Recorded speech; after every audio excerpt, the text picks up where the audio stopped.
We're live on Greyhound Watchalong for night 2 of the first round of the Irish Greyhound Derby. Joined, as always, by Mr. Paul Lawrence, looking radiant this evening. And Am I? Ah, good. and a new guest to watch along, Dylan Brennan. Welcome, Dylan. Thanks, Tom. Thanks for having me. Good to have you on. For our guests who don't know you, Dylan, who are you? Just some fella from Ireland. No, big into the dogs, obviously. Go quite a bit, have a few myself, and always keeping a close eye on things. So, yeah, looking forward to tonight now. It's a harder card on paper than perhaps last night's. Yeah, but even last night didn't go as planned. I think there was a couple of shorties beat, a couple of strange shorter results, I thought. Like Par Blake had no excuses, Rahamofo had no excuses. You know, I think if you paused it on Trap Rise, you'd probably have them very, very short odds on to go win the race. And they were well beaten in the end. So, you know, first round of these big competitions, it can be difficult to get a hold on things. It could take a round or two to kind of sort everything out. So I'd say tonight will be the same. Yeah, absolutely. So we are straight into Monmore, aren't we? Monmore first. And the 6:48. I've got a tremendous number of screens tonight. Not only do I have the extra screen for Shelbourne, the Arsenal game's on, so I've got that on the iPad. It's just, I don't know where to look. Oh, that one's done and dusted anyway. You can look away from that. 3-0. They'll have a good season, I'd say. Yeah. Okay, I'm just trying to log in. It's a good card at Monmore, isn't it? It's not bad, is it? Yeah.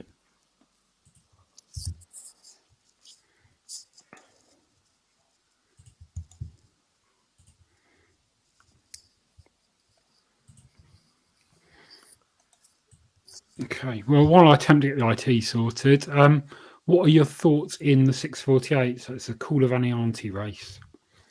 Yeah, I thought she'd win the other day. I thought she was a bit disappointing, to be honest. She's well drawn again. I kind of sided with Amaze Me Seb. I thought 2 runs ago he showed loads of gears and got stopped at the real wrong time. I think he finished 4th. He was brilliant last week. He got checked up a couple of times, still won. I think if he gets a clear run at them, he's going to need the gaps, but I think if they come, I think he'll take a bit of holding. Yeah, absolutely.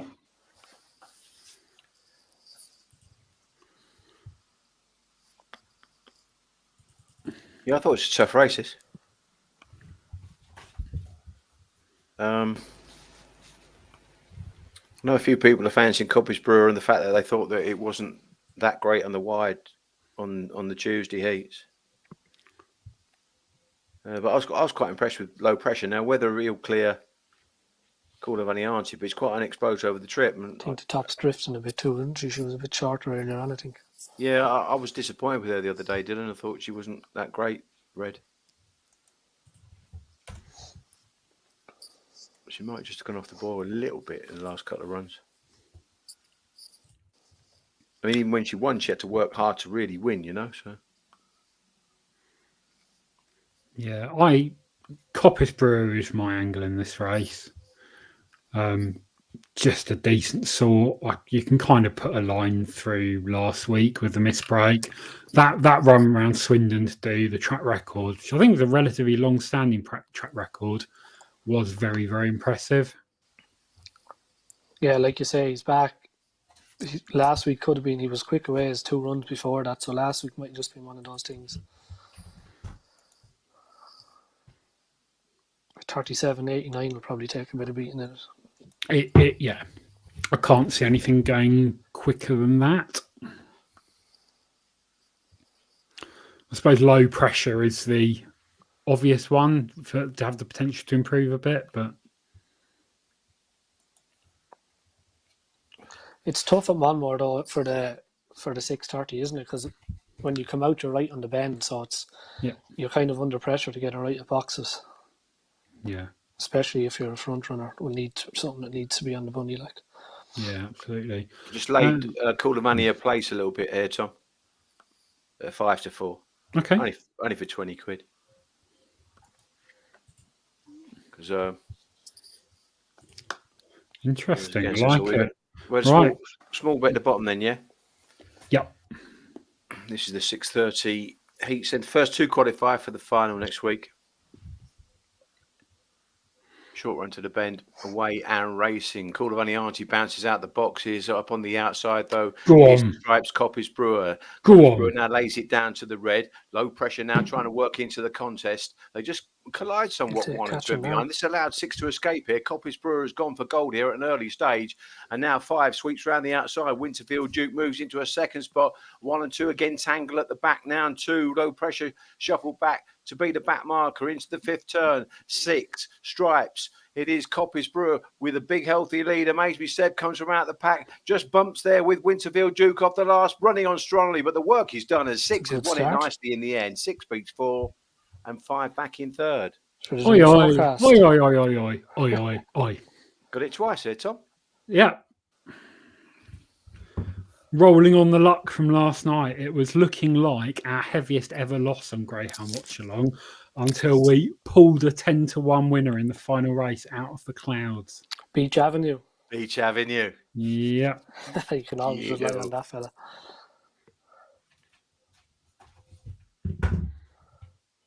Did you play last night, Dylan? Oh, you put up a few bets, didn't you?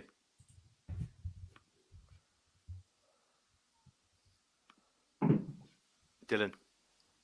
Oh.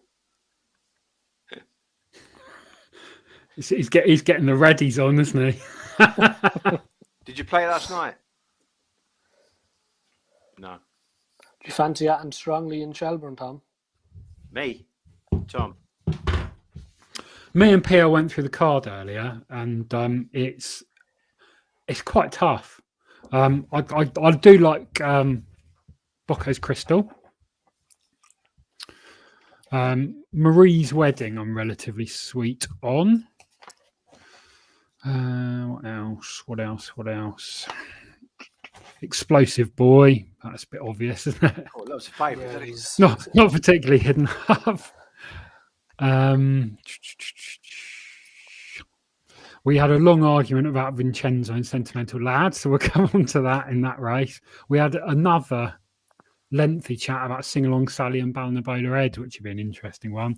I quite like Bocco's Lear later in the card, but there's nothing I'd put my house on. Obviously, there is nothing you'd ever put your house on because we're all for responsible gambling. We'd be homeless. Yeah, quite. But there's a few obvious ones that are obviously going to be very, very short prices. But I found it quite tough. What about you, Dylan?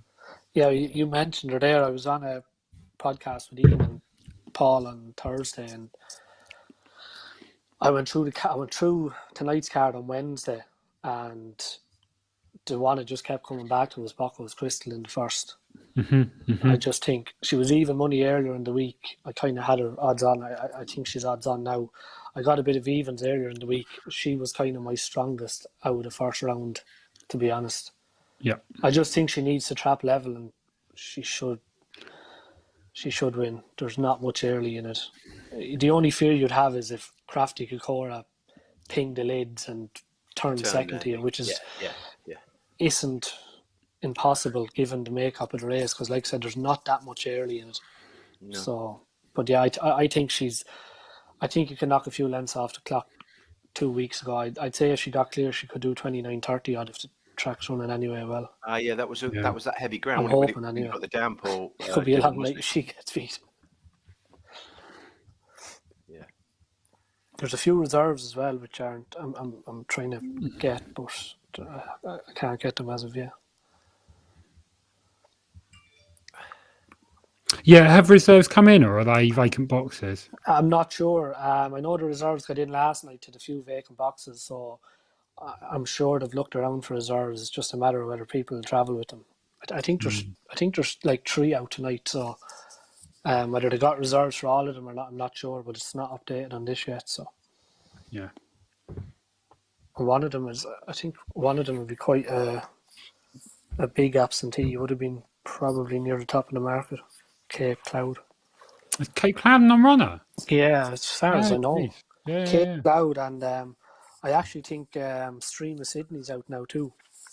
I think. Okay. I think Paul's on her anti-post, if I'm not mistaken. So. Who have we got on the chat? Hello, we got Jacob Benskin. I think you're new to the show. Hello, Jacob.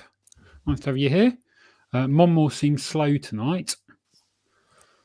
Magnums agrees. Yep, like a glue pot on the inside. Or is that from? Yeah.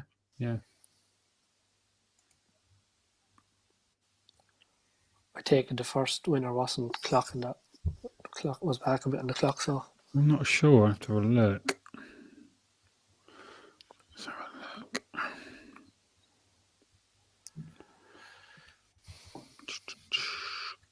Derby. 8 to 11. Okay, let's get the next race up. Over to HQ. Got a Waro, haven't we? Shelburne, 7:15. 7:15, so we'll probably come back to that. One more race in between, is there? Yeah. Yep, there is. There's a 7:07, so a few minutes off. Any runs you were particularly taken with last night?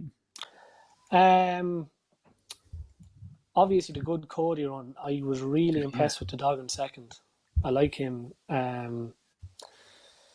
He's not. I don't think he's 2 till November, and he ran him all the way to the line. I think he was only beating a length Ballymacfin. I'd say you'd have to be fairly happy if you were on Romeo Magico or Kildare anti-post, because I'd imagine they'll improve tons from the run. Yeah. I thought they were Kildare that's probably what beat him. Maybe he just lacked the run. Romeo Magico just showed crazy pace down the back again. Yeah. I just feel with trial, I know the trial well in that, but I feel when you're kind of lacking that run for the amount of time, like I don't think they've ran since English Derby final. There's nothing like a race to bring a dog on, I feel anyway. So I'd say they'll improve tons from next week as well. Yeah. I'd say there's a lot of them there. Like I said, the Park Blake run I felt was a bit funny. And Raha Mofo, whether they were. Yeah. The only thing with them is they've run recently too. Like they've ran up to 2 or 3 weeks ago, I think. So you'd be a bit disappointed by them. But like I say, it's kind of levels itself out as the competition goes on. Like, so we'll see. But no, I thought Ballymacfin and Kildare and Romeo Magico, all things considered, they were kind of the three for me last night. There was I saw a few people on Twitter saying they thought there might have been a bit of an outside bias, but that might have just been pockets talking and some of the late results, because there were a few track ones that went in. Good Cody's done 29.25, and if that's not on good going, then Christ. Yeah, well, that's it. I suppose when you look the fastest time in night come out one. Look, you'll have that, people with their opinions. Fair enough. I wouldn't have a strong opinion on it now. I didn't really see much of it myself, but not in terms of I wouldn't think there was. But like I said, you never know. It's hard to keep everyone happy. It is. I mean, there's not a tremendous number of wide runners about these days, are there? So they're going to get a clearer run anyway, just by virtue of having so many inside seeds. There's not many middle seeds in the comp either. People seem to really want that rail. What's that about? Yeah, it's hard to know. It's just like middle seed. It's a funny sort of, it's, I suppose, like everywhere, you're probably not going to have that many middles. The majority want either inside or wide. Middles. It's obviously in between. There's some dogs, I think more dogs seeded middle, if anything, maybe want to be middle to wide, if you get me, So, like I said, it all kind of comes together, doesn't it? After maybe say 2 rounds, you can kind of get a better look at things and see who's left. But There's a lot of good wide runners in it, or like you said, there mightn't be that many wides, but there's some seriously good wide runners in it, like your Mustang Jets and your Coolavani Hoffas and so Palinabula Ed I think is wide as well. So funny enough, the ones in the top of the market, a lot of them are wide. So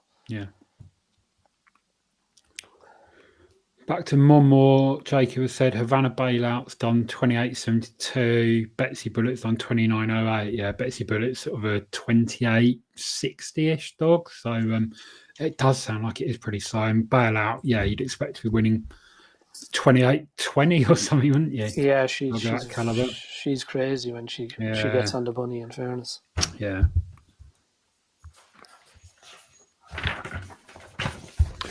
I don't know if that changes my selections too much. Bit of early profit always just relaxes you into the evening a bit, doesn't it? When you're when you're betting with free money. Yeah, at least you're not going chasing then. Yeah, well, the best to not go chasing anyway. Just take your night is young, though, Tom. Down. The night is very much still young. You can say that again. Here for the long haul. Right, I will switch over to one more. So we're going to chat about the next one.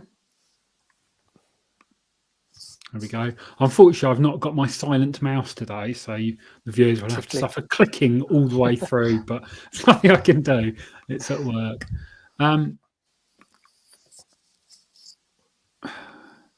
I've struggled a bit with this race. I wanted to get Antigua Sugar beat, but the more I looked at the race, the less opportunities I saw to get Antigua Sugar beat.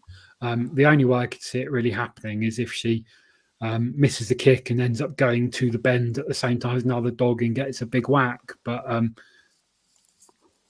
she's very fast. Nighttime Danny, as really well, 37.96 on the 5th of August, but probably a little bit tougher to get a clear run here. But I very much welcome your thoughts. Yeah, I thought it was an ideal chance for the bottom to get loose early anyway, like I said, unless she misses the kick. But I'm like that. I actually had, believe it or not, I had a small few bob on Nighttime Danny and a very small few bob on the top at price, just purely based on the draw. He was in 4 last week. He's got plenty to find on the clock, but he'll be much better in 1, and I just thought at a bit of a price, maybe he might run well. That is a rogue shout, Dylan. I like it. Yeah, it's one of them. I kind of like to look at it. Well, if there's one there that at a big price you think might outrun his odds, why not have a go? Yeah. No, I just thought even when he was over here, he was a different dog in 1. He was a much better dog out of 1.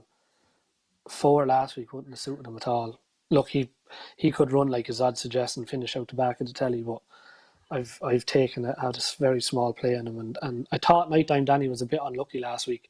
I actually thought he was going to turn a close third, and I think if he had it, he would have won. Mm-hmm. And I think he just checked into the back of something, and he ran on really well. So I'd be surprised if he wasn't thereabouts. Interesting. What are your thoughts on the race, PL?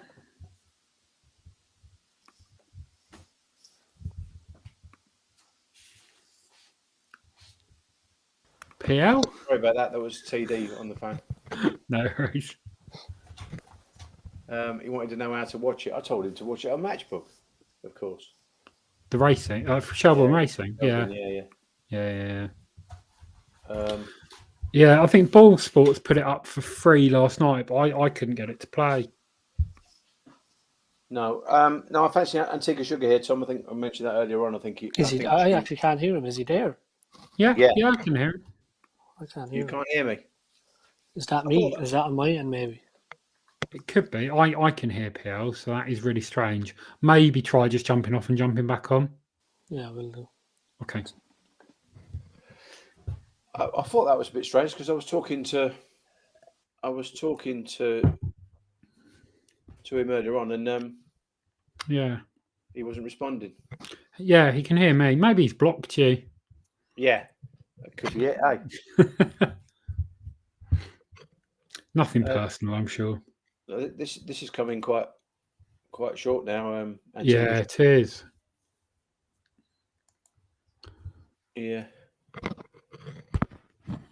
But just looks to and I've got a feeling it's all right wide there, Tom. I think actually, like with the way the ground is, I know it's slow, but I think it's actually helping him on the I'd outside. say it's still the same, is it? Yeah. Yeah, I can hear PL. Can you still not? Can you not hear me, No, Dylan? I can't even see him. I can only see a black screen.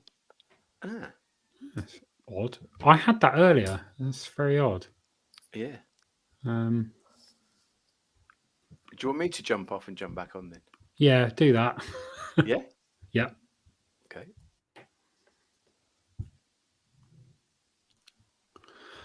Sugar's too short now, Dylan. Odds on. Far, far, far too short. You can see why they're coming for it, though, in fairness. You can. Like, I was hoping to see it creeping up to sort of 2.4 or something, but that's where the money's coming. There's still a little bit of time. PL returns. Right, moment of truth. Can you hear me, Dylan? No, he can't hear me. No, he can't. That's really strange. That's down I to you. can see him now. I can't hear him, though. Did he? Ah.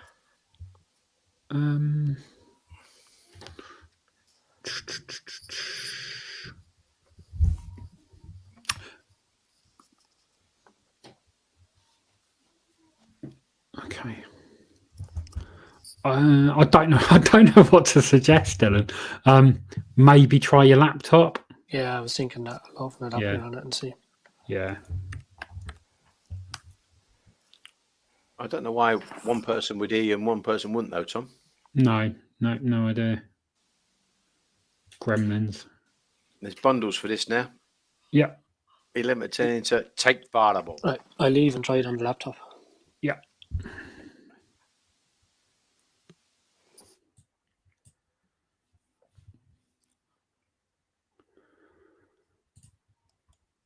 Magnum Sugar Defo on the best patch of ground out wide, but odds on ain't no juice in the price. Very much agree.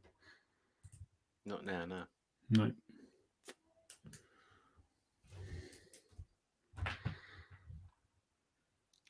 I can't believe it's how much it's come in. Do you think it's just people jumping on the wide bias?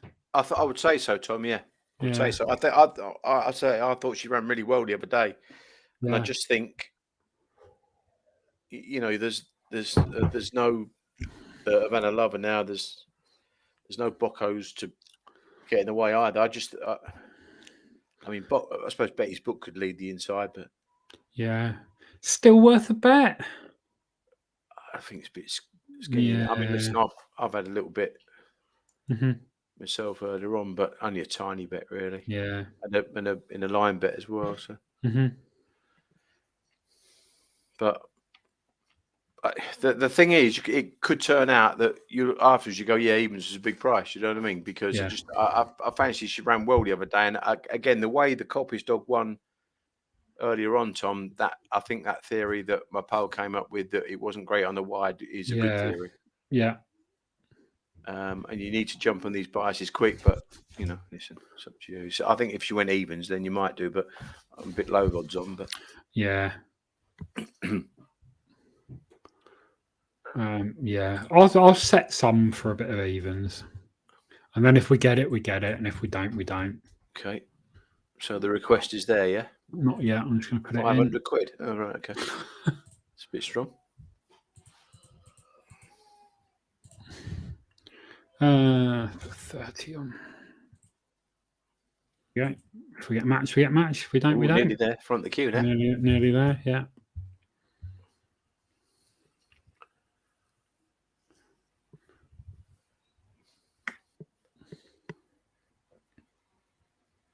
You never know, Tom. You never know. I don't think we're going to, but I don't know. This is when the money. Yeah, the money is coming into the market.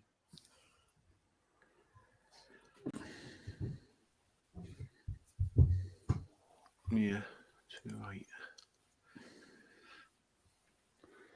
There we go. Dylan returns. Can you hear me now? No. I can. You can? Ah, happy days. Oh, that's good. All right, here we go. Did we get matched now? Nope. No bet. Nope. Here we go then. Their approaches for the second heat. First two qualify. Here behind traps. And away and racing. And 4 and 6 break nicely. It's Narcos Tata now with circling the field. Antigua Sugar showing a burst of pace there and quickens on 4 lengths clear with a full circuit to race. 4 Narcos Tata is second just in front of Betty's Book. And then trying to get inside that one is Chelm's Cub. Down the far side for the final time. And Antigua Sugar sets a fierce pace now through the shadows. She's still 4 lengths clear from 4. Narcos Tata is trying to close. Also in behind these, then comes Chelm's Cub. Around the last 2 turns, Antigua Sugar only 2.5 lengths clear now. 4 is closing now with every stride. It's all come on top for the 6, who's grinded it out and toughs it through the line. Antigua Sugar was made to work hard there by Narcos Tata. Yeah. With Chelm's Club back in third. Phew. Don't know what to think of not getting matched there. Yeah. Not good for your ticker, that. No. No.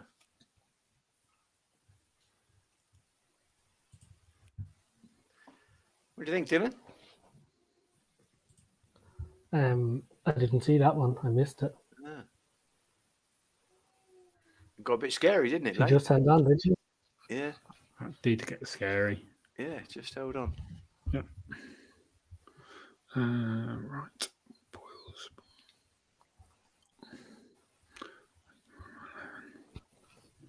I thought she was going to go and win easy.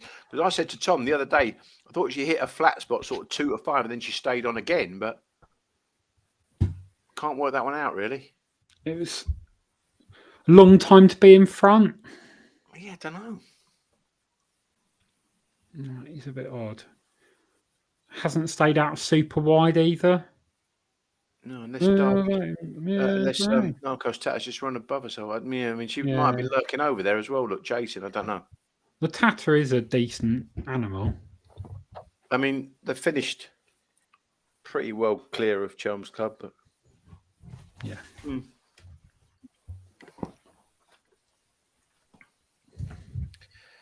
Yeah. Okay. Right, off to HQ. So, trap 1, Ballygrade Gym, putting it in a stayers race as your prep is quite odd. I'm sure that there are reasons, but to step the dog up for the first time to a stayers race and then put it in the derby is quite unusual. Yeah. Bocco's Crystal, young type. Some very good runs in there. The 28-36 round Cork is very decent, and obviously 29-47 is a very good trial for a dog that's only had 7 races. Crafty Kokoro, a very strong runner, sort of tough more six bend type. Brynoffa Jensen, mostly Waterford form, but running reasonably well. Elite Crystal, that Enniscorthy run in the Derby Trial Stakes competition, pretty good. Cushy Concord, we know reasonably well. A little bit inconsistent, but some decent runs on there. So there's some nice ones in the race, but Bocco's Crystal for me looks a little bit above the rest of them. What do you think? Yeah, she's that run the last day was really good. She did it out with 6. She cut across, had a bit of a coming together to the bend. I think if she traps and gets, there's not much early in it. I'd be surprised unless she walks out or something. I'd be disappointed and surprised if she didn't make all, and she might even do a bit of a clock. Yeah. What price were we happy to bet it at? Evens. I'm thinking 1.73. So 8 to 11, isn't it? Rough, yeah. possibly a void in the last race. A few people are saying at Monmore, traps look to not open properly. And yeah, Jape as well, I think it might be a void race. What's going to happen there? I don't know. Get my money back. I'm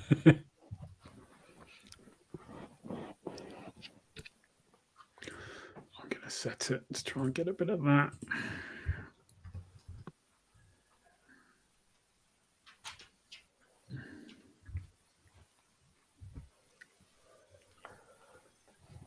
Yeah, it'd be interesting to see where Crafty Kokoro turns here, because when they met last time, she actually kind of just got momentarily held up Dylan into the third turn a little bit. She just had to check her stride, and she came on. I don't think there's as much early in this race. That's what I was saying. The fear I'd have is if she actually smash braked. Yeah, and just turned. Yeah, and just turned handy, because I wouldn't like her on her tail going down the back. That's for sure. No, I mean she was awesome when she beat Magical Poppy. That was some buckle. That. Yeah, I was there that night. I'd say it's as good a race as I've seen, and I think then you had the Park Blake and Coolavani Hoffa just after. Yeah. So yeah. Going in. All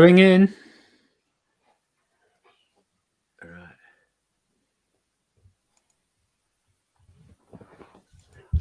You got your stream up, PL? No.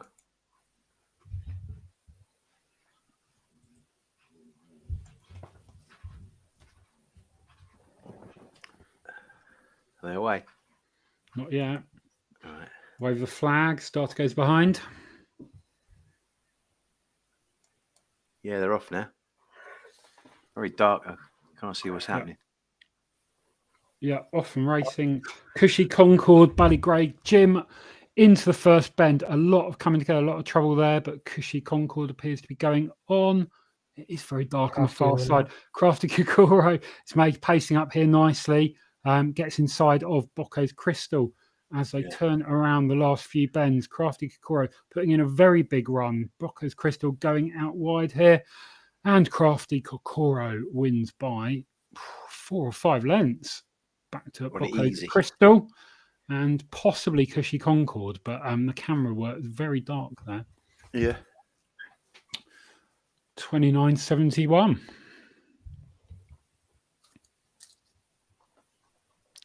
Yeah, she just missed you up. Yeah. Yeah, it missed a kick there, and yeah, it is difficult, isn't it? Even for these fast dogs, open to over improvement, they come into the races against the big, powerful dogs, and it's hard for them. Yeah, she, like I say, no matter how much, like, you still have to do things right in boxes.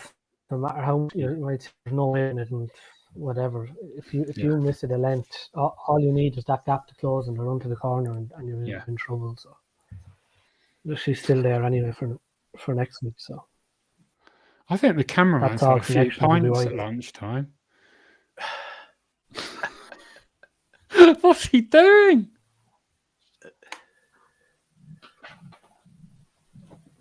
Dear, oh dear.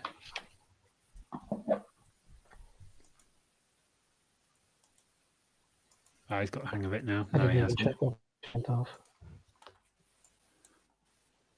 No. Right, over to Monmore.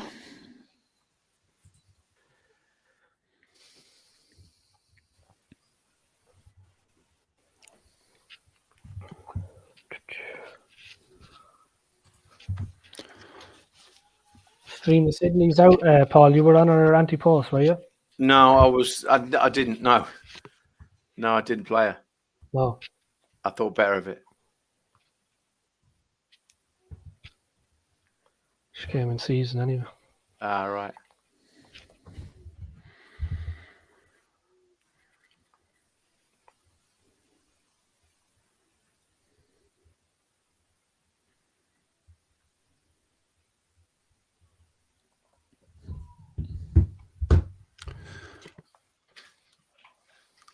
Okay, interesting race this one coming up here at Monmore. Havana Lover and Warzone Tom, the two obvious ones in the race. What did you make of it, Dylan? I was actually quite taken by. I was looking at the splits of because Havana Lover went to spot quicker than Warzone Tom last week. Mm-hmm. Warzone Tom did a 12:32 and Havana Lover did a 12:78. So she must have done some running. Yeah. In the second part of it. So I'd imagine if she got any sort of run at him at all, she'll take a bit of holding. Yeah, Warzone Tom is a very good dog. I will back Warzone Tom on its first run at any track, anywhere, at any price, because he just wins every single time. But as he goes through a competition, he tends to switch off a little bit. But it's not always the second run. Usually it's the third. So it's gone so well last week that I'm favouring Havana Lover. Just a real class act, and can do it either way. Can lead or not lead, and still beat the rest one. Unless Warzone Tom just gets an absolute flyer, but I think it's less likely this week than it was last. PL?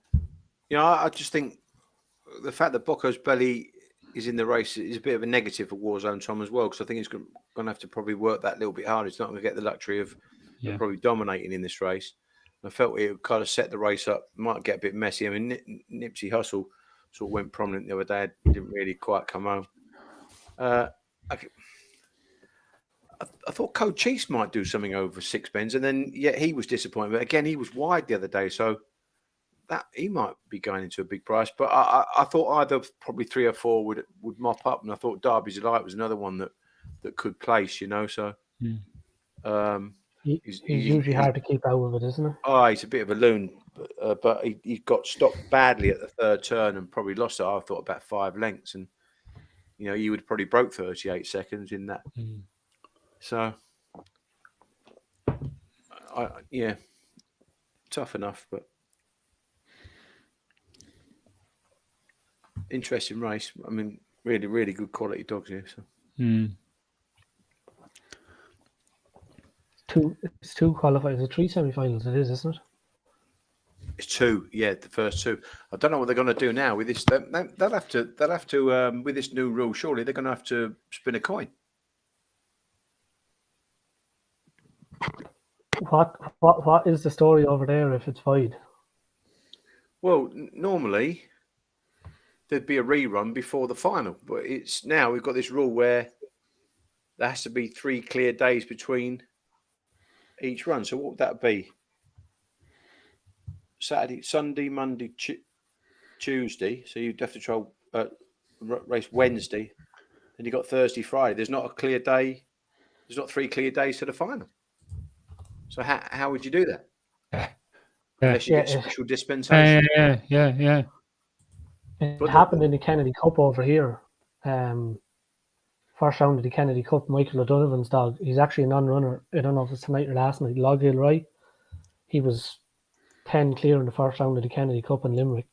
Looked like he was going to do a massive run, and the hair stopped, so they voided it.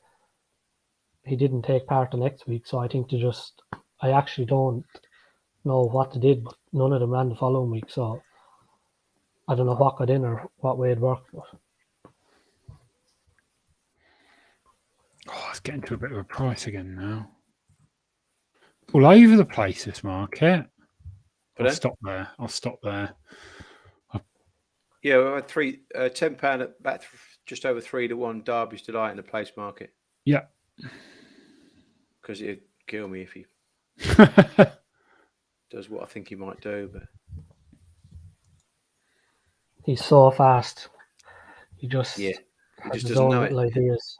Yeah. I actually backed him last year for the I think it was the Michael Fortune Memorial. And I think I had him back at 8s or 10s, something in around that. And he didn't get to run in the final. Yeah.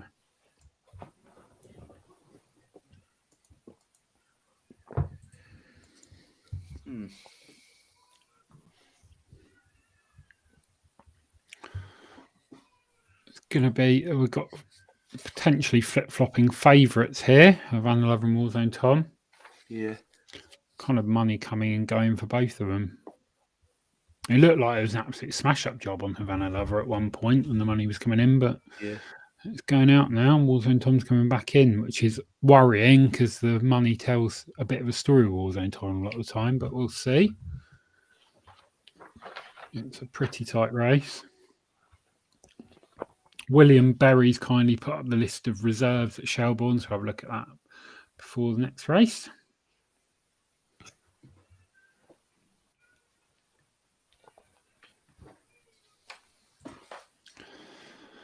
Jacob, 1 is a good price. Picked up last week on the running by Amaze Me Seb, and we've just seen what that done a couple of races ago. Yeah, he ran very well.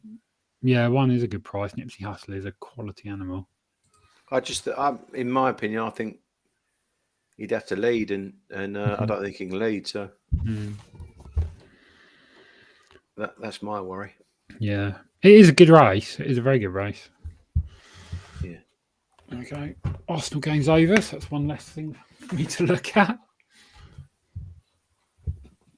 Finished 3-0, was it? It did, yeah. Top of the table. We are top of the league. Very kind of the Saudis to put the boxing on after the Shelbourne Park cards night. Say 5 to 11 ring walk. Obviously heavily interested in the gangs at Shelbourne Park. Yeah.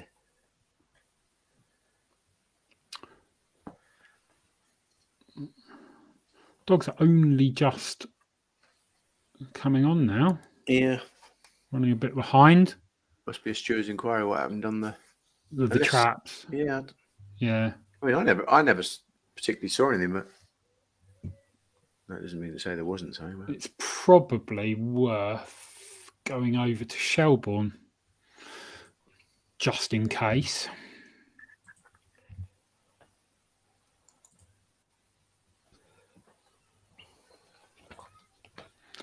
I'm having a chat about this race. How did you view this one, Dylan? I come down on Hoodoo Brown. I just feel Bobsleigh Dream might get held up by the 1. He moved out to the right out of 2 last week, so he might hold up Bobsleigh Dream. The 2 of them are really strong, both 2 and 4. It could be a matter of just if one of them's going to win, which one gets first run on the other one. But I couldn't have the bottom 2. I don't think 3 is good enough, although he's very good out of the box. Mm-hmm. I probably wouldn't have a bet in it, but I just edge it to Hoodoo Brown. Yeah, he's a bit skinny, isn't he, for a sort of a back runner already? I mean, he's actually a dog that I noticed in Tulsa. He's not actually completely devoid of early pace. He's just such a bad breaker. So if he did ever start, learning how to trap, then he'd be all right. But essentially, he looks a staying type of dog, doesn't he? That's the thing. But I don't think he's devoid of early. I think he's just a terrible, terrible starter. Yeah, he's sluggish away. Like the night he did the 29-27, his 363 sectional from the box isn't good. But what he did at 17-15 to the third bend is crazy. Like off that sectional. So and he's 1860 his last trial for 350. So like you say, his pace into the bend, there's probably nothing wrong with it. It's just he's sluggish out of the box. If he was to hit it, good luck. Yeah. Right, they're going in at Monmouth. Yeah.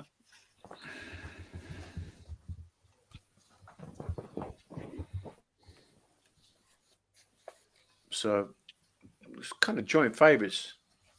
Yeah. 4 and 5 here, the 2 McNair dogs. So first 2 qualify for next Saturday's final. Hair approaches. And away and racing. And up on the outside, a good start from 6, Cochise, but early zip there from Warzone Tom, who gets the better of the argument with Bocco's Belly and now races on. And down the third turn. It is 5, Warzone Tom, that shot 4, 5 lengths clear. Trouble there for 6-4, got held up as well. 2 still in second spot, Bocco's Belly. And down the back straight, he's away and gone here. Warzone Tom, very impressive on the eye. Has a 4, 5 length lead over Bocco's Belly. Then in behind these, trying to pick up is Derby's Delight. He's starting to motor now and chase his head off. It's 5 now, starting to paddle as 3 is looming large. But the work he's done, he's got there. Warzone Tom with 3. Give him a bit of a bump off the line just to make sure he knows he's there. We get the place. Yeah. Got the place money. Yeah. Yeah. That's good. That is good. Well done.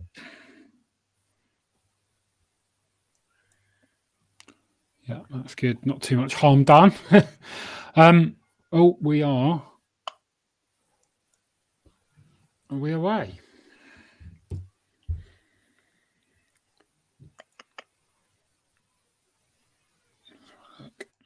Open again.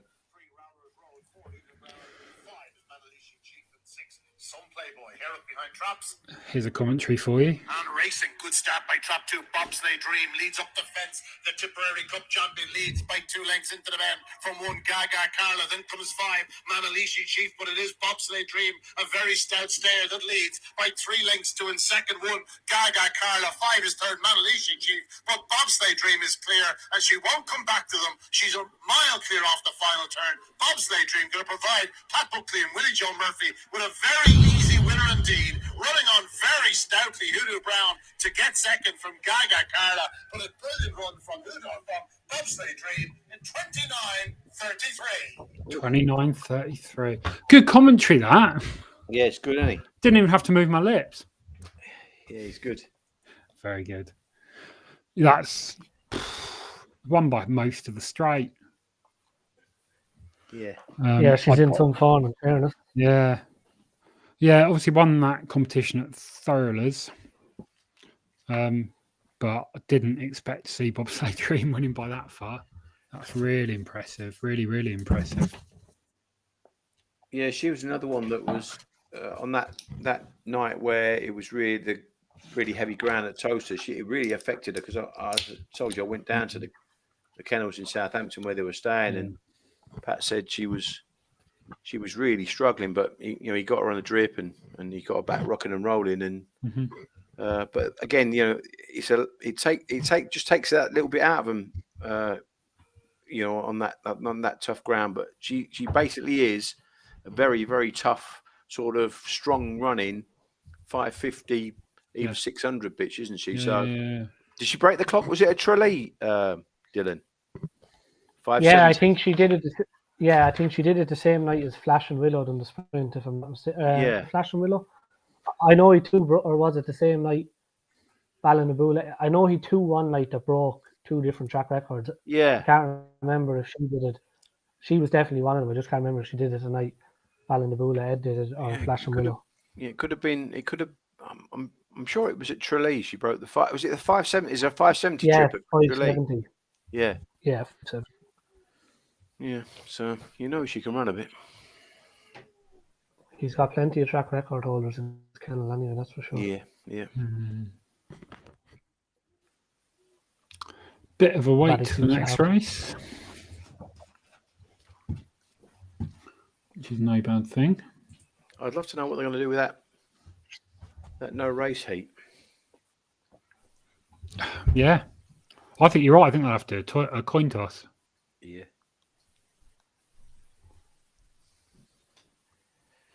Or put them through as if it wasn't a no race. I don't know. Yeah, I think. I don't know. Then why would they call it a no race? I don't know. Don't get that. Yeah.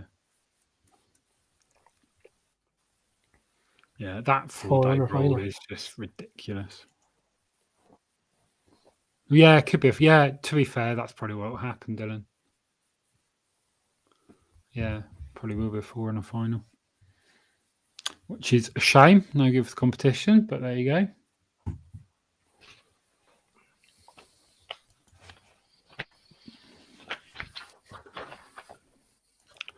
You got anything at Crayford tonight, PL? No. No, he's not really.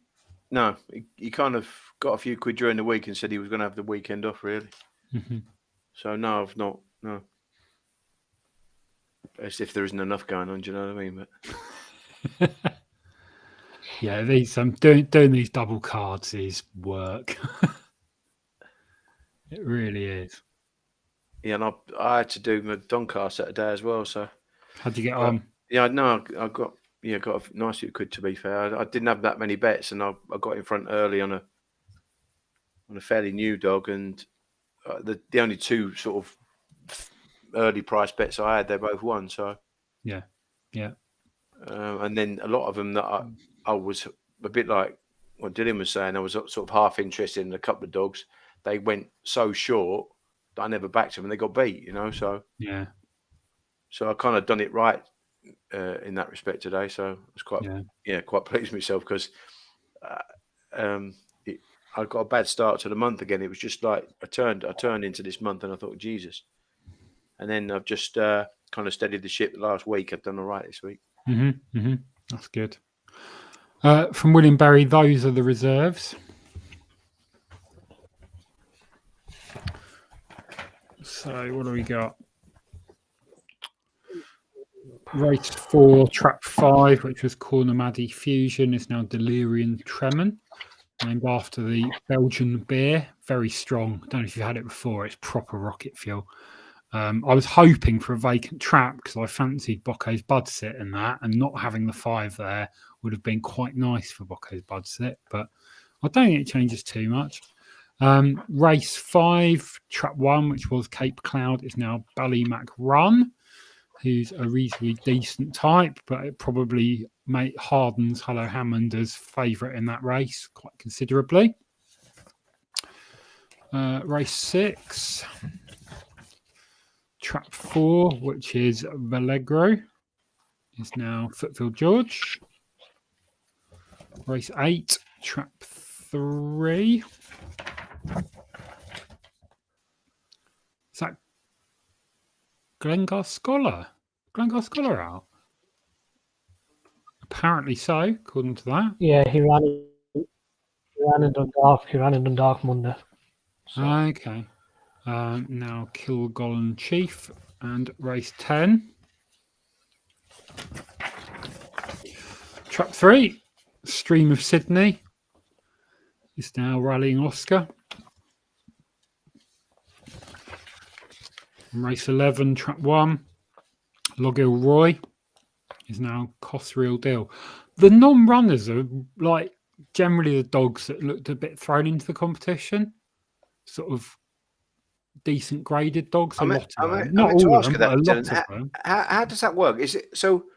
Is it 100? Is it set at 156 and then there's reserves, or is it no limit? So, no, I think, as far as I know, the number. I'm actually not sure if it's set, to be honest, or if to just go. I'm actually not 100% sure on that. But I was only actually saying, was it yes or not this morning in stream, and I was just, I've ever seen so many non-runners in the round of a derby than I've seen this year's one. Like the reserves that are getting in, to be fair, are, they're not. There's a lot of non-runners. Between, like, Pat's had 2 tonight now, I think. Did he have one last night? No, maybe not. But anyway,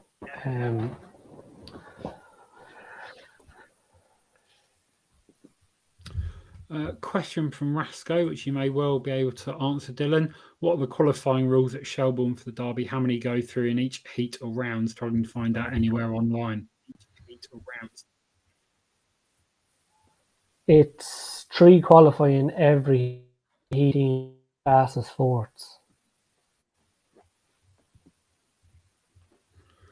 Yeah.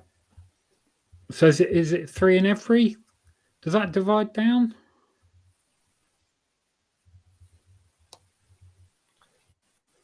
Yeah, after you've the 18 fastest, I think it's 18 fastest forts, then I think you're down to 96. Yeah. That'd be right. Yeah, it's the 18 fastest force, isn't it? which is going to leave Swords Rex in a world of pain, I think. Yeah. So he came fourth, but quite slow time.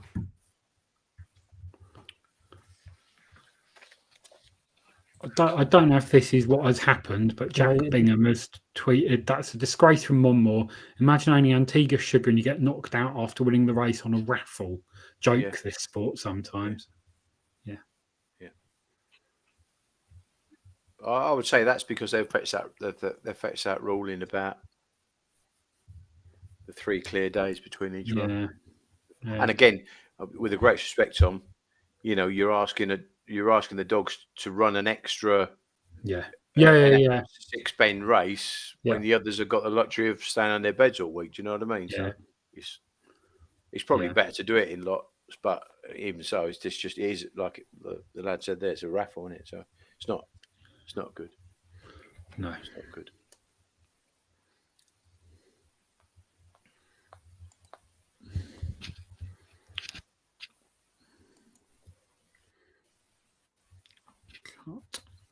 Right, what we got next? 7:44 at Monmore. Take it away. Yeah, I like 4 here. It's not a great draw by any means, but he was 13-2. Well, he was 8, I think, with 1 firm, but I got peanuts on. But yeah, I just think he's got a nice early, this dog, and although he wants to be drawn here to Rouse, if he gets any kind of start and uses early to get across infield Trojans, probably has got to be his main worry to get across. Monty Mike has got a deal of early, but of course he's on the outside. Just don't want him smashing out in front and cutting across on the turn. But if you get a sensible breakout of 4, he's no 11-2 chance, No, I agree. Strongly agree. Dylan? I thought 2, but he's plenty short enough. Probably wouldn't be backing him at that price, but thought he ran well last week from a poor enough draw. I'd imagine he's much better drawn in there. So he's a quick dog. I had a fair bit of success at backing him at big prices during the Derby as well, Dylan. He's a dog I really like, actually, but price dictated for me, really, that I had to back 4. I think probably got as much early as 2, and I'm just hoping he's going to outstart 2 and just get first jump on him. Yeah. There's a lot of early in it, isn't there? There is. 6 has got early. 6 has got early, and again, he's another one of them dogs. He inconvenienced by the ground last week? I don't know, because he got picked up by Master 1010, but Master 1010 was last going at the turn, and there was all a big schmozzle, a big Red Sea opened up, and he turned second, Yeah, listen, it's all on the break, but I'm prepared to when that. I just don't think he should be that price. I backed him at 11-2 last week, and he went off 11-4, and I got Angela's dog to go smash in front of him. I think he'd done a 4:44 sectional like the previous week, did a 4:24, and I couldn't get around him. So I'm just hoping I get a bit of recompense here at a juicy price. Mm-hmm. It would be nice. Yeah, I've had far too much on him, by the way. But... Have you? Yeah.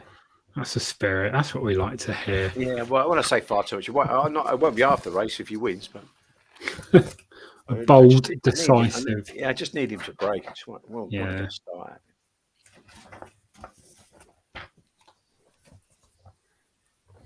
A bit of money for the bottom now as well.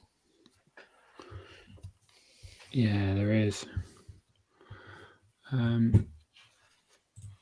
Jacob says got Bambi's Magic each way for Gold Cup 2021, but Master 1010 to follow them round and make all here. Yeah, I did consider that angle when I was having a look at it. Possibly not the best dog to the bend, Master 1010. So, yeah, I thought Bambi's Magic would probably trap ahead and get in front of Master 1010, but we shall see. Now you've said that, I just realised I've backed some 25s each way as well to win the comp. So it'd be nice to get to the final. Yeah. Yeah. It's annoying that the times have got so close between these. So we're going to Shelbourne in any minute. Any reason for me to not back Marie's Wedding? I thought she'd win. She should win. But again, she might just need the run as well. I wouldn't have a play in it, but she's the obvious one. 3 might move in a little bit. 1's a nice bit of early, probably well drawn. 2 Dog doesn't seem to be able to come out of a box. But I was actually talking to Rob Deason this morning over at trials in Newbridge, and he said he's a funny dog. He said he'd do 28.40 in a trial around Newbridge, which is pretty decent. Mm-hmm. So I'd say if he could hit the lid, he might be.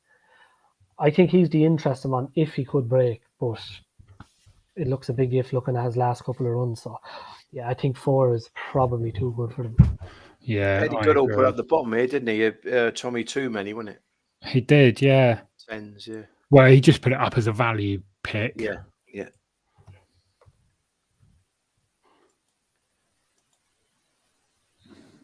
But I'm going to feed a bit of. I've got multiple screens open, but I'm going to feed a bit of money into Marie's Wedding while we're chatting. All right, here we go. I'm going in at one more. Going in, yeah. But a bit of a cover on Infield Trojan just to break the fall. Let's have a smash. Yeah.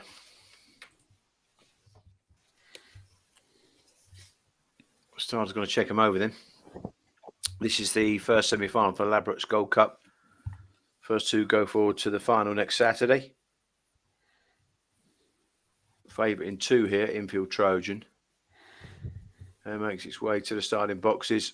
Up go the lids and they race away. And Infield Trojans broke smartly. 4 and 5 now shows early into the turn, but inside line for Infield Trojan will go round in front here and goes on from Mystical Mario. Then in behind these comes Monty Mikey making inroads. Jazz Toes just alongside that one into the third turn. And Infield Trojan has a 2-length cushion over Mystical Mario, who's trying to close along with Jazz Toes. They swing off the last turn and it's hard work on the front end. He finds a bit extra though and kicks in the home straight and goes on for a resounding victory in the end when Mystical Mario closed, but he just pulled away in the closing stages. Infield Trojan for a good win. Yeah, run well. Messy start. Very, very messy start to that race. Yeah, he's just going in a little bit and he just edged into Master 1010 and I think that's probably cost him. But to be fair, I was a bit disappointed with his early there because 5 went past him like he stood still. But yeah, it might have been because he was edging into 3. I'm not sure. Yeah. We're going behind over at Shelbourne Park. Marie's Wedding's drifting out to quite a nice price now.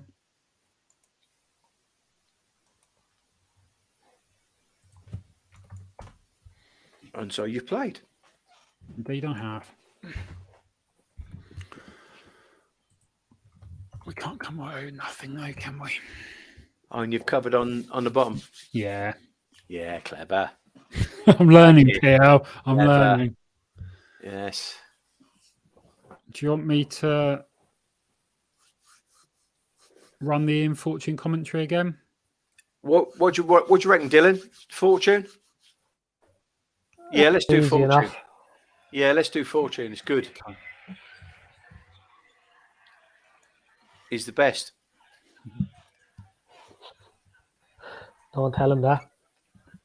Away with the front. There is the bell. The runners for this heat 16 of the Derby. 1 Galloping Sydney, 2 Juby Gravy, 3 Clona Rebel, 4 Mary's Wedding, 5 Abigail Salmon, 6 Tommy Too Many. Herrick behind Traps. Racing, good start by 6 Tommy Too Many. Now 4 Mary's Wedding showing speed. On the inside is 1 Galloping Sydney, but on the bend, and it is Galloping Sydney from in second. 2 now Drippy's Gravy showing speed. 4 Mary's Wedding and 6 Tommy Too Many, but 1 Galloping Sydney is on by 2.5 to the third bend from in second spot. 2 Drippy's Gravy, 6 Tommy Too Many switches to the inside to try and launch his challenge, but it's 1 Galloping Sydney. Here comes 6 Tommy Too Many on the outside, but Galloping Sydney, Tommy Too Many coming fast on the line. 1 Galloping Sydney and 6 Tommy Too Many. The winning time 29.66. You'd favour the dog on the inside, Galloping Sydney, but just in case, let's leave it to the judge. our two selections have cost each other the race there. I think he was unlucky there, Eddie. There, I've got to tell you. Yeah. I think he was unmerciful. He was He having ran to push well. out the first bend. Yeah, I think he goes and wins. Yeah, but maybe the red sort of made his own luck a little bit, really. You know, maybe just right place, right time. I think. Yeah, just right place, right time. Marie's Wedding or Tommy Too Many, either of them would have won if they got around that bend there. Yeah. Just one was edging off. Was it Dylan? Galloping Sydney just edging off a bit. Yeah, I'm just looking at it. Do you know what? It's one of them. You probably would have been better if you had pinged the lids to one dog, because he might have been gone and you might have got a clear run behind him. But instead he missed it and just got to the bed at the wrong time if you were on the 4, or the 6 for that matter. And to be fair, one went up. Yeah, one went up all right off a moderate break, really. But he ran off. That was the thing. He's kind of squeezed 4 and 6, isn't he? That's the thing. Yeah. I don't know if the results been weighed in yet, but it certainly looked like Galloping Sydney had run it to the eye. 6 has run a burster. It's run a burst. Yeah. One actually came out on his come down when he came out. Yeah. So say bro.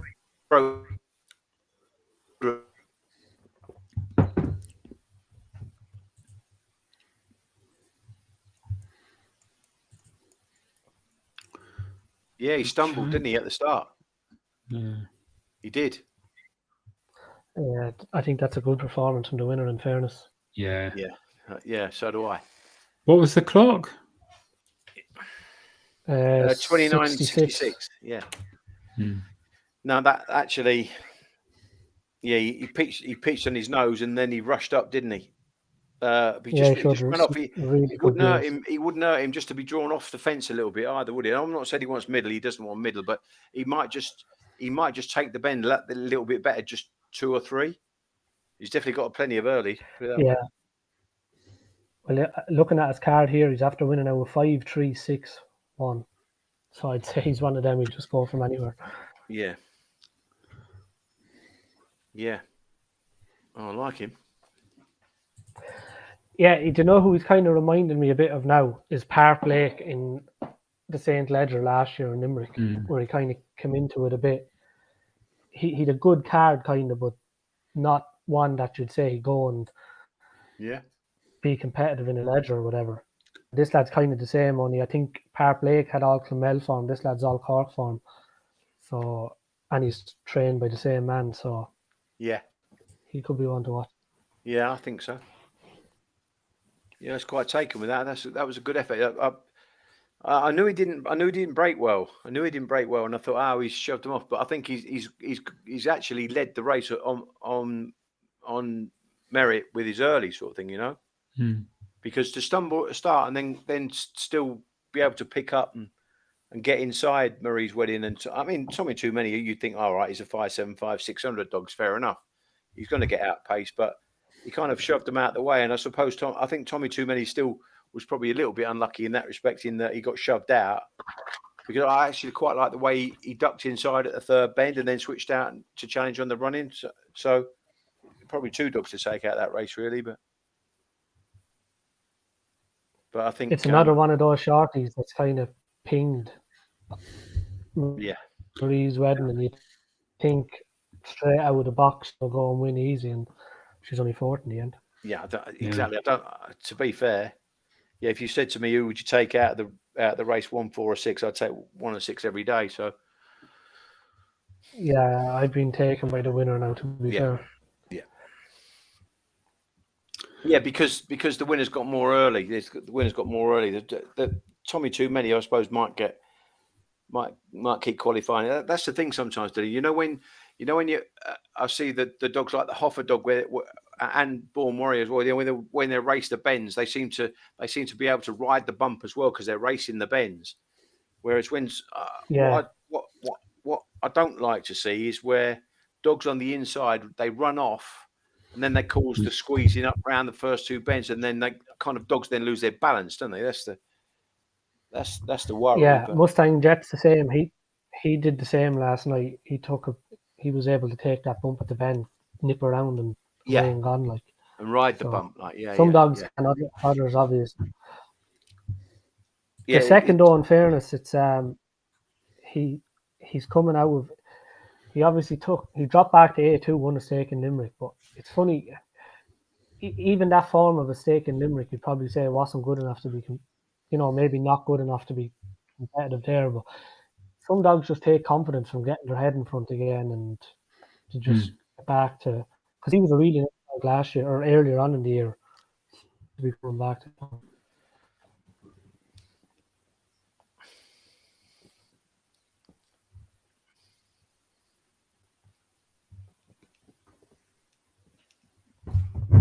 The dogs selected in the ballot in that semi-final at Monmore, a great name, that, and Chelm's Cub. So just mad, isn't it? Absolutely mad system. Yeah. Crackers. Ridiculous. That's crazy. Yeah. Yeah. Imagine one of them goes and wins it. Was any of them were what? That was the one that the Antigua Sugar won, was it? It was, yeah. Was any of them second to her? No, it's no. Anyway, no, that I don't. No, who was it? It was the four. La Costato, wasn't it? La Costato. Yes, it was. Dear, oh dear.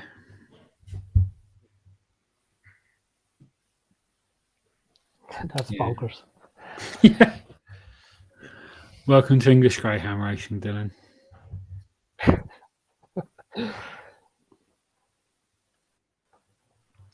Okay, so I reckon these next two races will go off at exactly the same time, which is just wonderful. But we move, so we'll have a chat about Monmore on this one. Really boring choice. I'm going to be known for backing favourites today, but I just think Havana Class is so much better than anything else in the race that can just do it either way, really, and has been starting pretty well. 422 sectional will definitely lead this. Even with the 435, the class should show, unless ends up getting a massive wallop at the first bend, but that seems pretty unlikely. So I can't really see past Havana Class, but I don't know if you guys have found anything in the race that's any better value. I mean, there was money for Droopy Samantha before she ran on Tuesday, and she readily outpaced What's Up Eva. It was probably a bit of a smash break more than anything else. I mean, I think Aussie Captain's not really got bundles of early. He's more reliant on a break. Narcos the Great showed a bit of EP, but Havana Class it'd be a bit like Pestana here. He's by far the best dog in the race, but you fear for his draw, Dylan. Do you know what I mean? He's just bang. He's a bang track one dog, really, and yet, when you get your ping break, you can get away with it. So he needs his ping break, I think. Yeah, I was actually. I was. That's why I was going to ask, because I wouldn't have seen that much of him, but I think he was in 2 last week and he even covered the rail. And I just going on that, I said, I presume he's just a bang railer. And there's plenty of fast starters on his inside, so I don't think on the draw and the price he'd won, I'd like to be having a bet. I get that. I must admit that's where he's one of those where he's the fastest dog in the race, but his immediate trajectory is going to go be right in the ways. He's like a Deer Jet Sydney, as I say, a Pestana, that sort of thing. Even a Susie Sapphire. Like, do you know what I mean? It's that sort of ilk, really, where fast dog, really, really fast dog, got lots of early, but you're going to be spending a lot of your time going in the ways, and if something does happen to smash, then you're kind of bumping into him, and then you're not going to run your best run. But Tom's convinced that he wouldn't have to he wouldn't have to get a clear run even to win this. But it's a catch-22. It's one of those where I think probably I'd rather be a bookmaker than a punter here. But that's what drew me. Actually, go on. I actually had a play in it. The bottom. Yeah. Just purely based off, I thought there could be trouble inside. Cannot get a touch. Because Droopy Samantha out of 4 last week was going into lane 3 easily. Yeah. And like she's going to get encouraged to go across because Havana Class is going to go across himself. So Droopy Samantha is going to be wanting to go across. Do you know what I mean? There'll be no one in lane 4+ here other than Anadan King. Yeah, that's exactly what I thought. Like I said, I wasn't sure. I was only going off Havana Class's run last time because I think any time I've seen it run, it's been in red. So yeah, you know, and like that, I thought 5 would take a step left. Thought 6 would go. Not saying he'd go clear if that and smash brakes on the inside, it mightn't matter. But I just thought he'd have a clear run. And in fairness, he beat the 5 pretty fair and square. I think about 4 weeks ago. It's a big difference in price. So I just offered a one dog that's guaranteed a clear run. Yeah. With the trouble on the inside at a crazy price, he might run okay.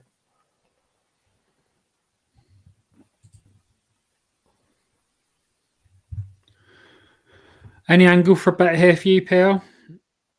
Yeah. Now your man said it. You got to bet 6 a place. Okay. You've got. I mean, you know, I'm worried. Yeah. Well, is he good enough? But the fact of the matter is, he might not have to be. And I was disappointed with What's Up Eve the other day. She smashed out. She just got outpaced by 5 or 4 is a better dog than 5. No, Costa Great said ran well the other day. Aussie Captains. He's been a real good dog for Patrick. A really, really good dog. But he's probably getting a little bit long in the tooth now, and this isn't his race really because of the fact that Havana Class is going to be boring across on him. Do you know what I mean? So yeah. He always finds a way, Aussie Captain, to qualify. That's the thing. He's such a good competition dog. He's got a big heart as well. So so I thought there was a chance maybe 5 could get into the race because I was quite impressed with the way she went to the turn. But again, as I say to you, she's going to be going across herself. So I'm hoping a couple of these dogs will miss their break here, Tom, because otherwise it's going to get messy on the run to the bend before we've even got there, you know? Yeah.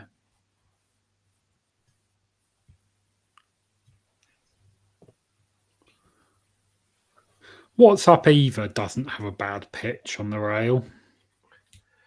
No, but I say she got readily outpaced the other day. She smashed out. She just didn't really do anything. She didn't.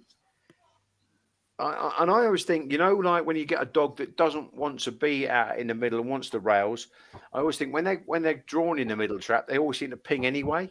So Havana Class can ping, and he'll carve the whole field up. He'll just carve the whole field up on the inside. And it could be that trap's open, he go ping, it clears them, and he'll go and bolt in. Yeah. He could do. Actually, you said you wanted to bet him over evens, and he's over that now.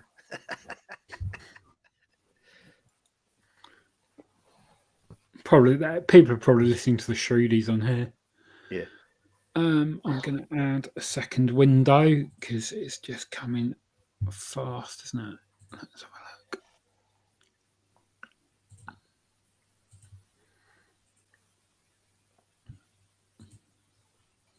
I don't know much about Delirium Tremens as a dog, but looking at the price, probably not fancied in this race. I have to have a look at how to change the complexion, but on the earlies, Pablo Escobar is a huge price, absolutely huge price there. I'm quite surprised by that. But yeah, Bocco's Bugs is the obvious one. What do you make of this one, Dylan? I'm just looking at the price of the 4.29. Is that what it is?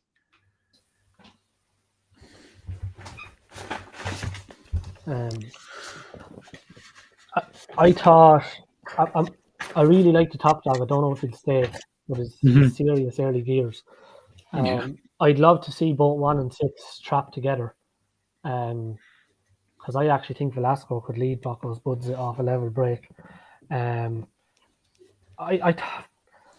4 missed the up completely last week. He's only a young pup. I think he's really good chance to turn close to the two early pacers here, and whether he can pick them up or not, I'm not sure, but I just think he's a bit wild at that price, the 4-dog. Mm-hmm.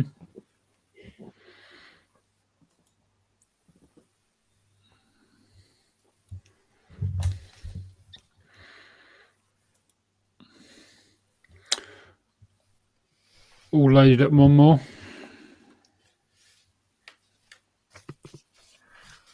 Starts waving his flag then.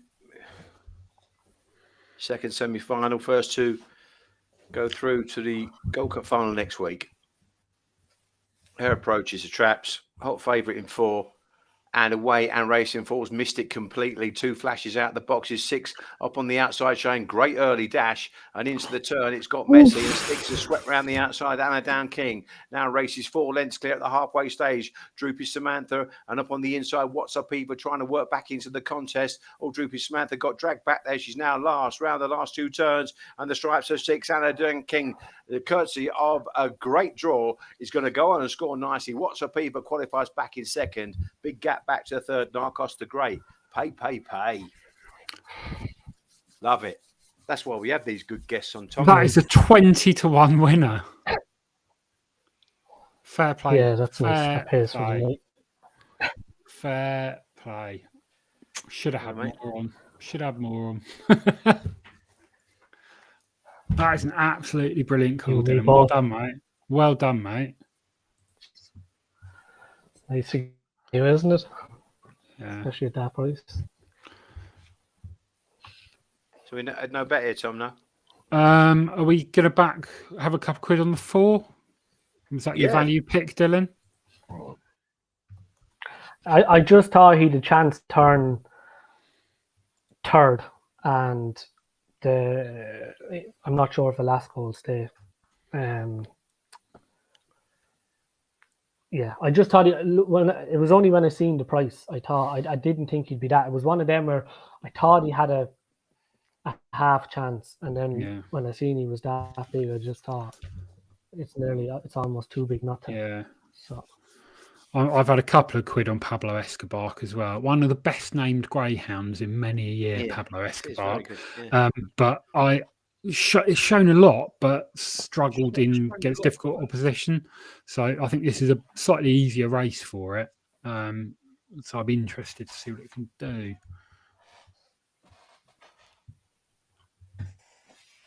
It's mad to think he's not won yet. Yeah, it really is. Really, really is. Got any sound? I haven't, not for this one. Oh, I have got it. Oh, yeah. Velasco, 2 stories, Pee-wee. 3, Pablo Escobar. 4, Dribby's Rocker. 5, Delirium Tremens. And 6 is Bocco's Budset. Here, coming up behind traps. And racing, good start by 6. Buckles puts it on the outside, leads up to the turn 1. Velasco showing tremendous early speed as always into the bend to challenge. It's 1. Velasco, 6. Buckles puts it. Then comes 4. Drippy's Rocker, but Buckles puts it. Moves on from 1. Velasco, Drippy's Rocker on their heels, further back to 2. Stories Pee-wee, but out front then Buckles puts it. Takes over from Velasco and 4. Drippy's Rocker. It's Buckles puts it, the favourite, clear off the final turn. Velasco in second. Tying up a bit, it's 4-6. Buckles puts it, a good winner. Stories Pee-wee storming home as he does for second. It looks like Droopy's Rocker third. The winning time 29.40. Great start for Buckles puts it. There we go. Yeah, good run. You pick, very good run. You pick there, Droopy's Rockers turned pretty handy. Yeah, just couldn't. I to be honest, when the two kind of came together at the bend too, like I said, I thought they're not the strongest. I actually thought he'd a chance, but he's run all right, but it just wasn't good enough to pick him up. No excuses. Stories Pee-wee ran well actually. He's only back from over in England. Yeah, interesting one. Obviously, quite a few races in Ireland, then come over to England for quite a bit, and presumably being moved to Mert to campaign through the Derby. It's been a bit of a funny dog in England. It's almost like I've not been able to work out what to do with it. Yeah, I was kind of looking at his English form. Funny, I kind of thought the same. I didn't really know. He's a decent little dog though. He's one of them. He probably threw around. I remember he picked up Barefoot Supremo. Was it earlier in the year? I think it was in the first round of the Easter Cup. Barefoot Supremo led, and he picked him up, and I couldn't, for the life of me, believe it. I was in shock. So that'll tell you how strong he is. Yeah. Let's get the next few loaded up. There's only 4 more races at Monmore. It's there was a kind of a revolution about, I don't know, 7-8 years ago where all the good races had to be on at a time when betting shops were open, and it's just ruined watching Greyhound racing for the casual viewer. So we rarely get a night past about 9:30 these days, which, to be fair, with a 5-month-old baby is no bad thing for me. But when I'm coming out the other side of it, I will miss the later races. So it's good we've got the Shelbourne card to go a bit deeper into the night with. You've got multiple children, haven't you, Dylan? Yeah, 3. God, you don't look old enough. I'm surprised you can't hear them. Yeah, baby's only 3 weeks old, and then nearly 2 and 4. 3 weeks old, and you've been allowed to come and sit here watching racing with us for all night. I suppose you're a seasoned pro now, aren't you? Yeah, a bit of experience. I wouldn't mind. I did. I was actually supposed to be in Shelbourne tonight. I did my ankle in last weekend. Mm-hmm. So I did. I'm on the sidelines, I'd say, for about a month at least. Mm-hmm. I did ligaments in my ankle, so I'm here with one leg up on a chair, and yeah. I went trialing in Newbridge this morning. I'd say lads were looking at me. I was hopping around the place. Had to get the grandfather to bring the dog over to the traps and everything. It's just a disaster. Was it a sporting injury, or was it trying to get down the steps to get the readies on something you fancied the price of? No, it was trying to get down the steps. Sorry, to get one of the kids in from the back to get a bit of grub because he wouldn't listen to me. There's no value in that. No, crazy. Here I am now. I won't mind. It was last Saturday around 12:30. I was just getting ready to plonk myself in the couch and watch 12:30 kickoff.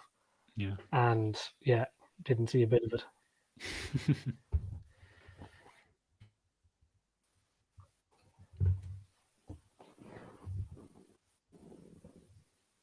You going to be there for finals night? Yeah. I was hoping to get up for more. But obviously, I'm a bit behind now. The aim now semi-finals and final if I can. Yeah. Are you heading over? I am. Yeah. First time in a good few years. So I'm really looking forward to it. I remembered whose nightclub it was we all used to go to. It was Irish Pat Curtin. Yeah, I'm going to say Pat Curtin. Yeah. He had Shelbourne Aston Pat Curtin. That's him. Yeah. What's it called? Dandelion. That was it. Yeah, the Dandelion. I think it's closed down now.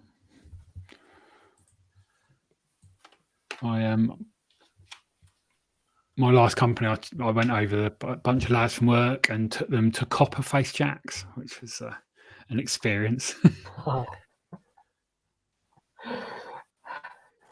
Packed, probably. Yeah, it was. It was absolutely rammed. I think they give nurses free entry. So a shrewd business move.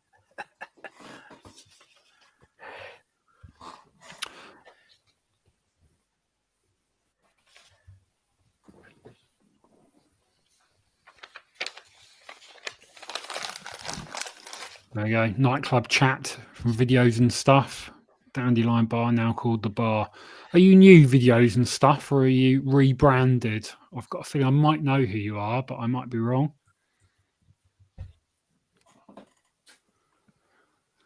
10 minutes to the next at Monmore, and then 3 minutes later we've got Shelbourne.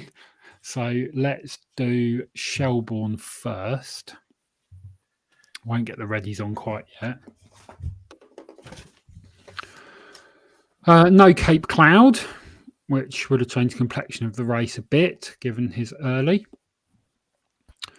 Flaming Moneybar's got some decent runs in there, but relatively inconsistent. Don't think it'd be unfair to say, and probably similar with Macho Pride.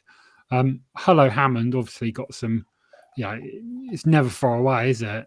60 runs, 14 first, 17 seconds, 12 third places. But my only concern is never really gone that well over this distance at Shelbourne. Watched a few videos and it just hasn't ever quite happened. I don't know if there's good reason for that or not. I'm sure you'll tell me, Dylan. But it could just be what it is. Granard Thunder is a decent type, but probably more sort of top grade. I'll Not Be Back is 28.50 type over the standard trip. So a reasonable performer, but I found this a relatively tricky race. Yeah, I came down on the 2. The reserve that got in wouldn't be without a chance. She goes up well and be well drawn. The 2 is actually quite consistent sort. He can be a little bit. He is draw dependent. He wants the inside. He won well Champion Stakes night. He absolutely broke my heart because I had a nice bet on the second dog who led everywhere bar the line.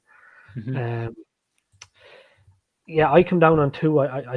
He can come away well. I think if he takes one of his fast starts, gets on the bunny, he'd be very tough to peg back. Hello Hammond.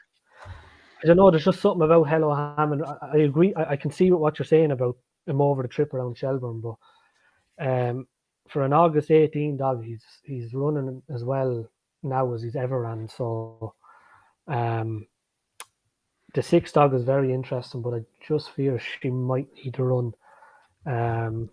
Couldn't have the 5 dog. 3 dog.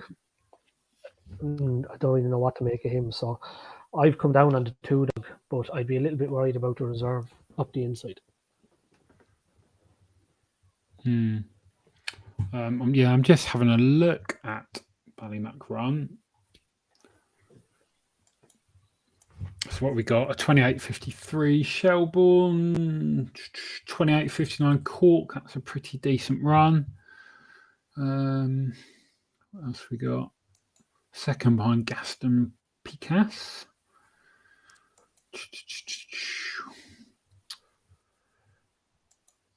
28.45 Tralee, albeit in an A2 race. Yeah.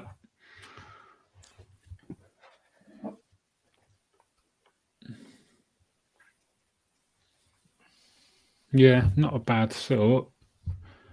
Away, fast away. And have you got any form for him out of red? That's what I was just looking at. Yeah. Yeah, I think she has some good form over red.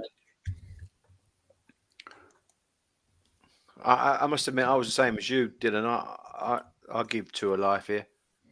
Because I actually thought he could probably track me out behind Cape Cloud and pick him up. But now, the reserve comes in. I don't really know the reserve, so it's a bit tricky. Because you know that Cape Cloud was going to stay where he was, wasn't he? Do you know what I mean? So I'm just going to have a quick look. I think Ballymac Run wants one.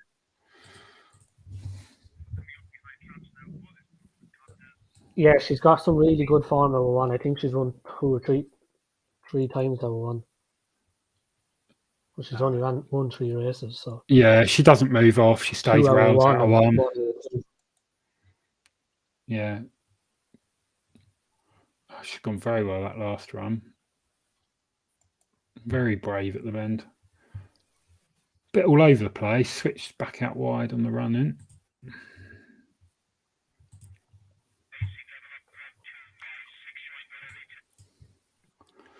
And then against Bocco's Crystal here, gets badly balked.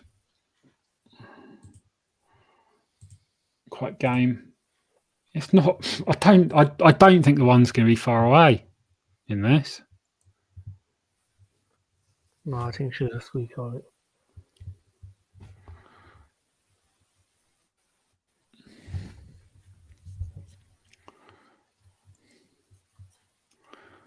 Obviously, it's I suppose because of the non-run, it's a bit weak, the market. Really, yeah. Well, yeah, and we're a good few minutes off as well. Over to Monmore.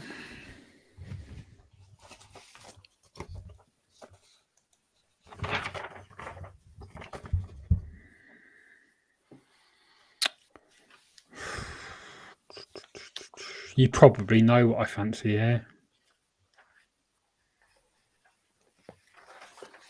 The favourite. Yeah. The only worry is once rails. 4 is not an ideal draw. Yeah, I don't think he's not. He's not like a Havana class dog though. Tom, No, it doesn't turn left. I don't think he bangs straight for the rails. Yeah, No, you'll edge in, and yeah. that's the beauty of being a drawn in.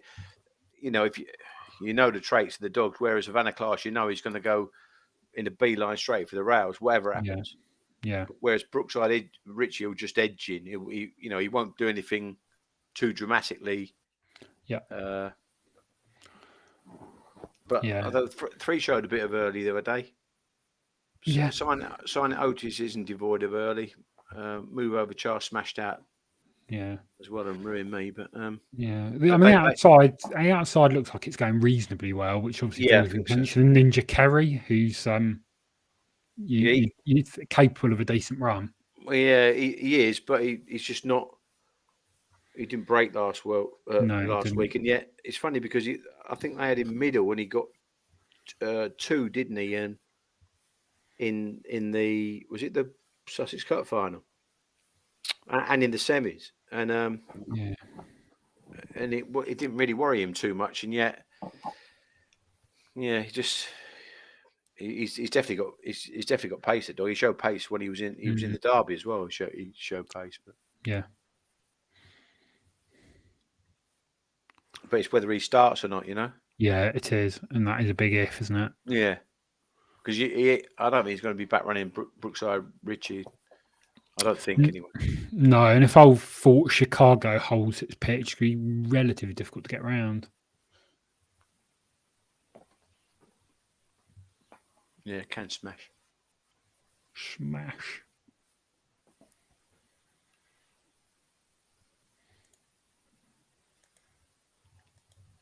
Interesting market starting to develop here. Hello Hammond, who was the early favourite, Flaming Money Bags, is now vying for favouritism, possibly as a result of the early pace Cape Cloud dog not being in one.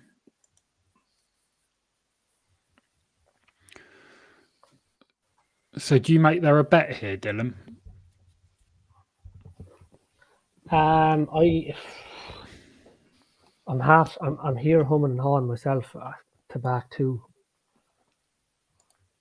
I have a bit of a fear. I'd nearly rather won the Cape Cloud dog. Yeah. I don't know. Yeah. Yeah. I'm a bit torn at the minute. If I was having a bet, it'd be 2. I wouldn't back out Nelson, to be honest. It's one of them. Mm-hmm. Yeah. He can fly out though, to be fair to him. That's the only thing he's pretty consistent out of a box, like so. What, Hello Hammond? No, Flaming Money Bags. I was gonna say. Yeah. I think it's probably a race to leave alone. Yeah, maybe so. Yeah, I think just look at watching Ballymat run. Probably more of a middle pace dog rather than an early pace dog. Mm-hmm. Not necessarily got loads of early, but Ninja Kerry's getting smashed at Monmore.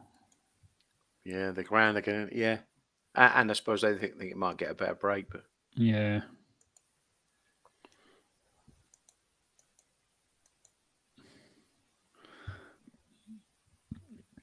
Yeah, I mean, the results have been 5, 6, 6. Void Race won by 6, 5. Infield Trojan, but then Mystical Marrow 5 came second, and then 6 Anna Down King. So there is a pattern emerging at Monmore. Yeah, they're in the boxes.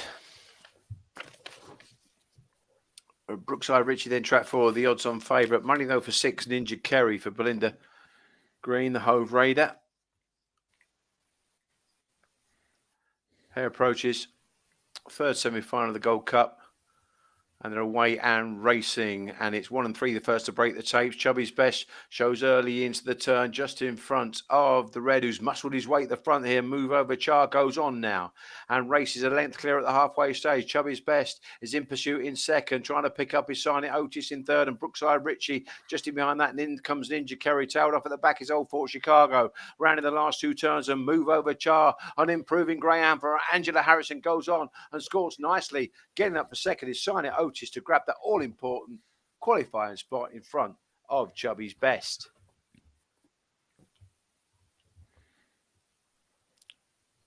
Brookside Ritchie couldn't get across there. No. Didn't really start though, did he? No, he didn't. No, not at all. It doesn't look like Monmore to the eye tonight, the way it's running there. So he was brave. Red again. He was brave there because he didn't bang out like he did in the first round, and he just muscled his way at the front. He just charged his way up inside Chubby's Best. Yeah. And then he kind of showed good middle gears as well, and cut loose. Yeah, stays every yard the 480. Yeah. Yeah. I've had a couple of quid on the 2 here just to unlock the stream more than anything else. Yeah. I might be able to do the commentary. They're not in the pre-piss paddock, so don't know if that means they're not out yet. You're on your own. No, they're behind boxes.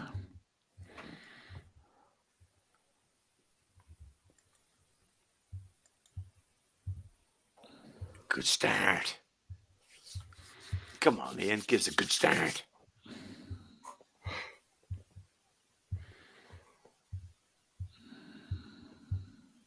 £2 rather this time. I'll tell you what, I'll put it up to a £5. We hurry up. Too late, missed it. He who did this. Oh, I've got the commentary.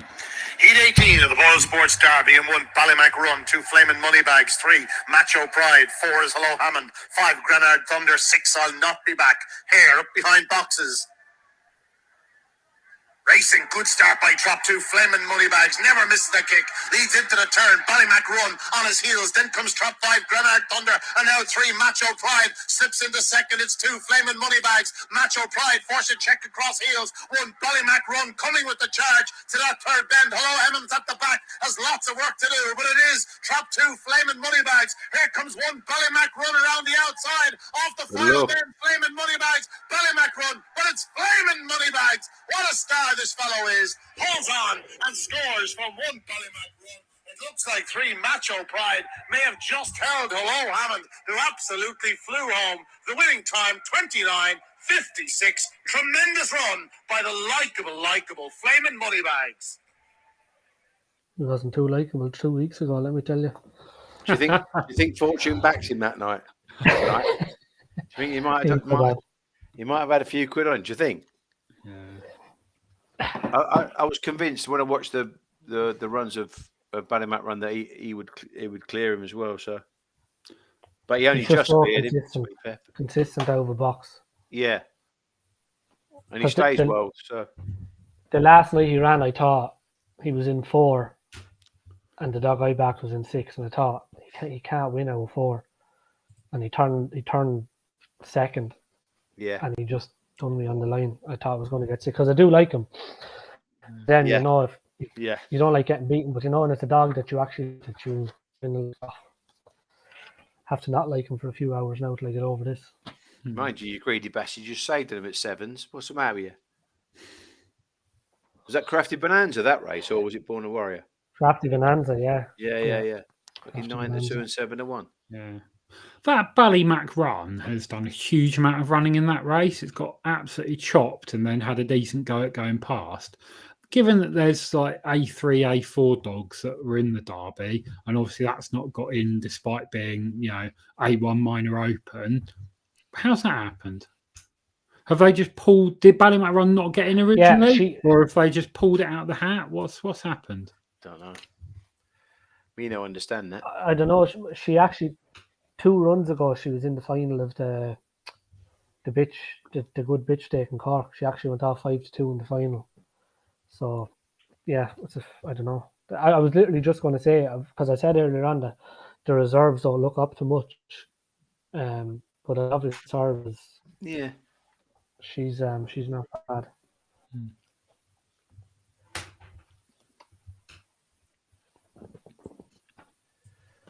Yeah.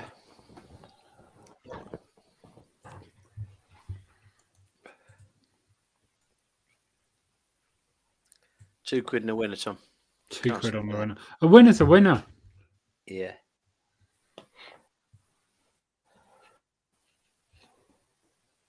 Yeah.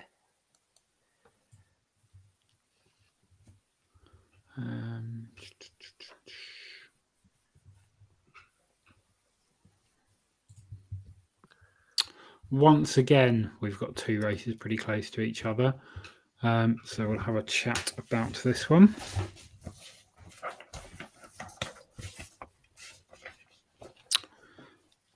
Explosive Boy, well, the form is there to be seen, isn't it? Very, very impressive Dundalk International winner. Can do 29.40 around here all day long, every day. Cricket score stepped up from some pretty decent performances in graded, and certainly not disgraced itself, but harder to do those kind of runs that it was doing in this kind of company. Beepers Chris would have a fair bit to find, you'd think, in this race. Footfield George, I don't know about. I have to have a look at the form. That was Vallegro. It was in there before. Skywalker Silla, I thought was an interesting one. Came over for the English Oaks. Did 28.04 and 28.06 around Perry Bar. Flying. It's extremely fast. Just desperately, completely missed kick in the final. Desperately unlucky. Got a 29.19 on its card as well, albeit from September 2021. I think this is a very interesting one, particularly in the place market, because Explosive Boy, is a worthy favourite in this race. Born Warrior is a decent type as well out wide, 29.51 on the card and pretty consistent on its times. Got a 28.59 around Kilkenny, and anything below 29 is pretty decent at Kilkenny, as we all know. Lots of mid 28s as well, over the 480 metre distance. So a decent race. I thought Skywalker Silla was my angle in the place market, but I do really like Explosive Boy, and I'm very much looking forward to seeing Explosive Boy run. Yeah, I must admit, I'm a big fan of Explosive Boy as well. He's a very, very good competition dog. He's one of those, though. I don't know what you think, Dylan. He's not necessarily. I wouldn't say he's a natural early pace dog, but he's got good all round gears. Yeah, it's funny. I was on. I think during the Cork Cullen, I was on with Ian and Tommy, and we spoke about Explosive Boy, and I said that I couldn't have him for a derby this year. But since then, I haven't backed him or anything. But he's just, like you say, he's battle hardened. He's just such a genuinely good dog. Like I kind of felt maybe this year he was kind of more suited by maybe a 5.75 longer run up. Now that might prove to be the case in the latter rounds when he starts coming up against the sharper types like your Ballinabula Ed, if he gets there, Coolavani Hoffa. That's what I mean, Dylan. He's kind of going to then be more reliant on his trapping ability to get himself into the contest rather than I never expect him to miss his break and then rush up and lead dogs. Do you get what I mean? Yeah, no, I get you. Yeah, no, fair point. Yeah, no, that's why I kind of thought maybe the longer run to the corner of 575 nowadays is probably what he wants, so he could get away with it here. Born Warrior is very quick out wide to the third bend. Yeah.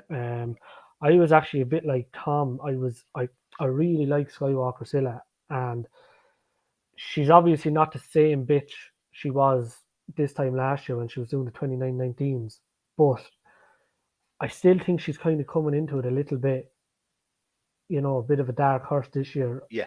Because I think them two runs around Turles are better than they look. So I'm kind of interested to see how she runs. And in terms of a bet in it, I haven't had a bet, but I think if I was, I'd probably have a bit of interest in her on the place market, to be honest. Yeah, that was Tom's move. Yeah, because I just don't see 2, 3, or 4. She should clear them. And like I say, if she's a really good bitch. She's not going to pick up the one dog. I don't know about the bottom. So yeah, I don't know. I think one will probably, he's the most likely winner, obviously, on the draw on that. Yeah. And yeah, I don't know. It's a choppy little contest. In fairness, you're right. It is. I mean, because I was really taken with Born Warrior. I thought this dog, she's just starting to progress nicely. And the fact that he's the sole wide seed as well. I mean, Skywalker said she'd be right where she is. I don't think she'd be staying fairly straight, I would have thought. But again, he was one of those dogs that I thought was really racing the bends well. He's not even banging the lids down. He's just showing natural early speed, racing the bends, and he's got good middle gears and he stays okay. I just thought he seemed to be going the right way to me. He just seemed to be progressing.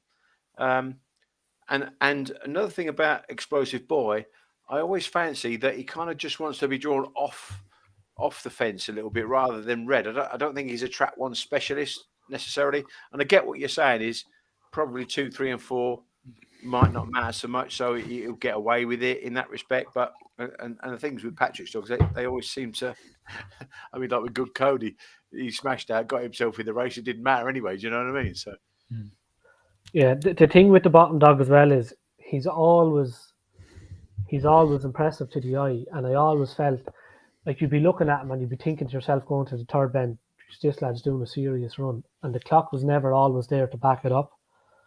But I thought that was a really good run the last night. The track, like they called off the last 2 races that night. The track was there was that much rain. So, but I think he's just so good to the third bend. Like you say, he probably gets the trip all right. He wouldn't be particularly strong over it, but he gets it well enough, sort of thing. Yeah, he gets it well enough. Yeah. I still fancy. I think if he nipped around in front of the one, I think I might fancy the one to pick him up. All right, that's fair.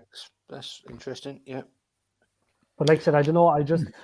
I'm really interested to see how the 5-bit runs, because I just think she might be a bit underestimated with them Turles runs. I don't think they're that bad at all. Yeah. Videos and stuff. Says Explosive Boy's first time out of trap 1 in Shelbourne in a race.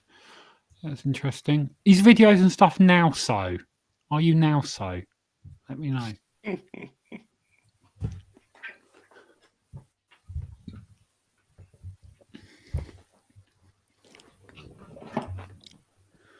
We'll be going over to Monmore shortly, so we'll have a look at that one. There we go. Yes, it is now so. What a guess. I missed Nowso's videos. He had a really, really good video archive on YouTube, but I think he got copyright strike against him and they all got deleted, which is a shame.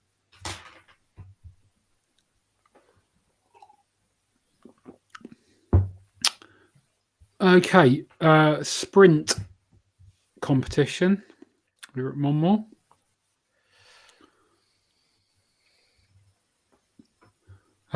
The first favourite I don't fancy backing is Elite Dam, but probably has got the best chance in the race.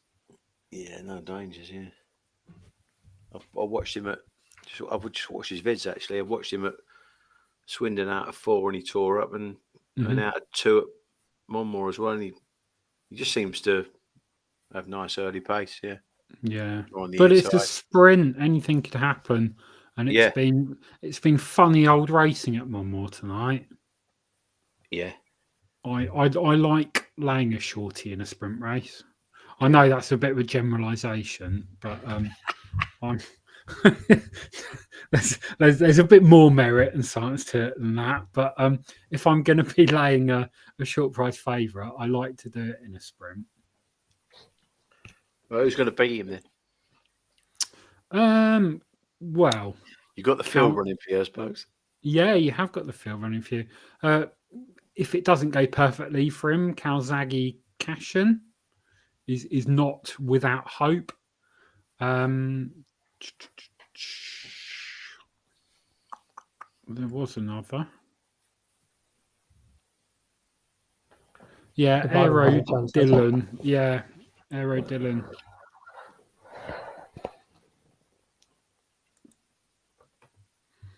But yeah, happy enough to leave this one alone. Yeah, he won a 480 Aero Dylan, showing good. Yeah, good early pace. I don't know whether that might have been a maiden mine, but that's not too bad, even-ish in the place market.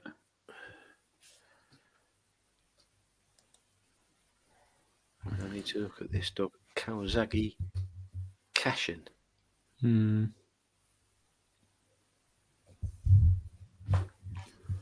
Kim Billingham. Decent enough breaker. Apart from the 30th of July.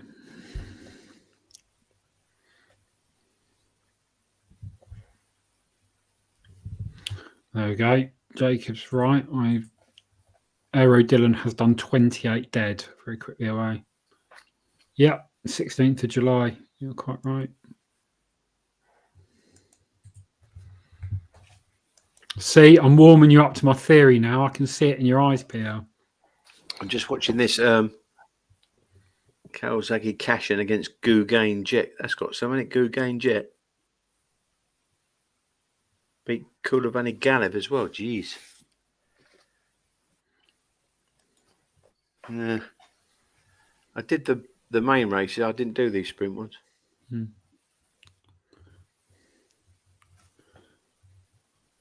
No, this will win. Elite Dan. It'll definitely win. Okay. As it should at 2-1 on. Yeah, well, it will win.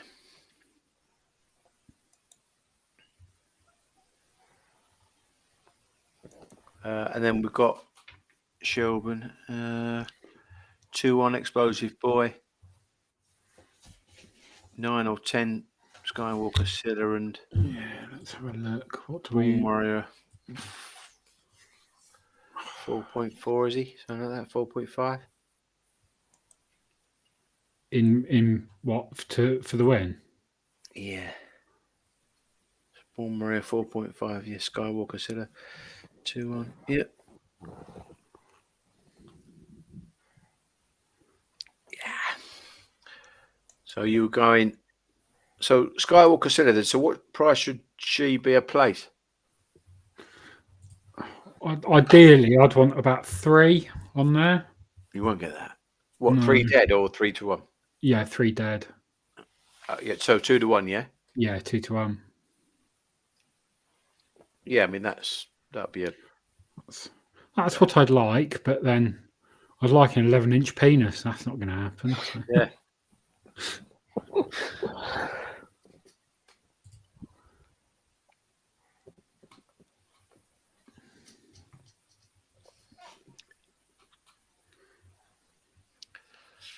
Elite Dan. Gougain Jet. I'm gonna have a small interest on the place market for Aero Dylan.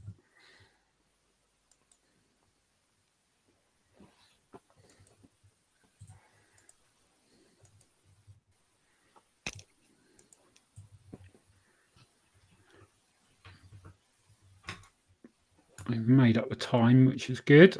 They should be going off roughly when they should be.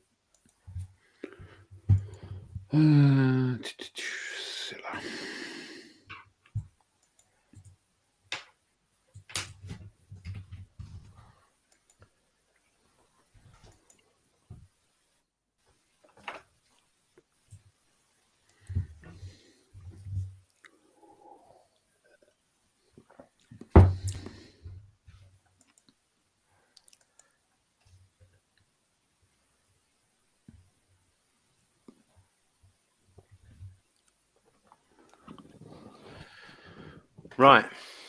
They're at the boxes then.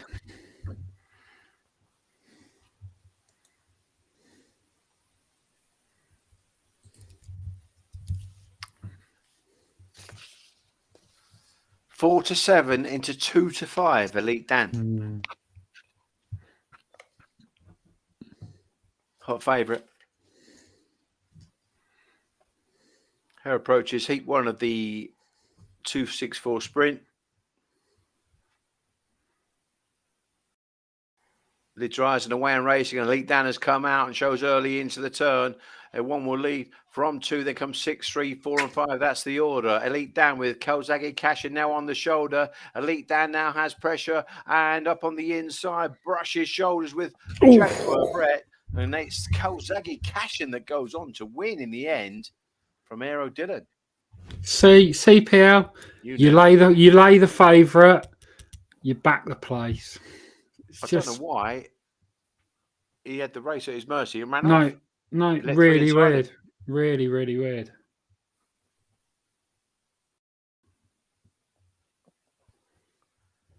Yeah, he just sat down on the bend a bit there. Yeah.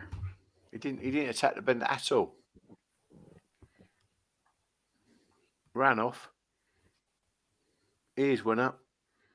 3 got inside him, nudged him. 2 had already got past him, to be fair, but yeah, that's poor. Poor. I bet he felt something there.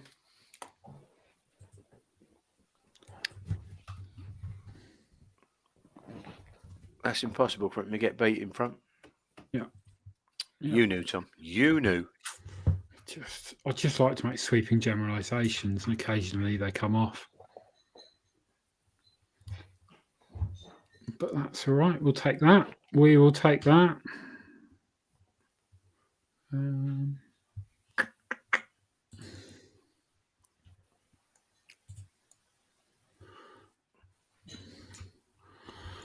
Over to Shelbourne we go. So I've... Oh, is it off? Oh, God. Oh, God. Oh, bummers. Let's have a look. And coming up behind Traps. Racing, good start by Trap 2 up the inside. Cricket score. Now 5, Skywalker Silla. Here comes Born Warrior and Explosive Boy. It's the big 2. Born Warrior on from Explosive Boy. Back in third is Skywalker Silla, but Born Warrior has stretched on by 2.5.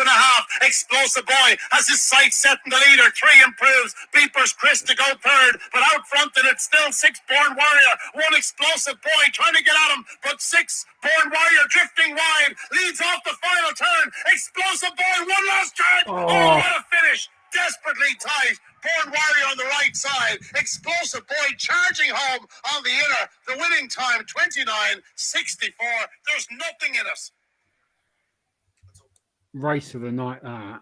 I missed it. Magnificent. 2 fucking amateurs think 6. Right.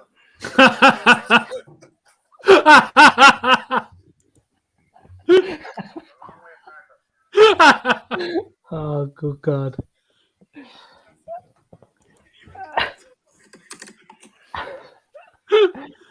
I think that's what's known as a hot mic.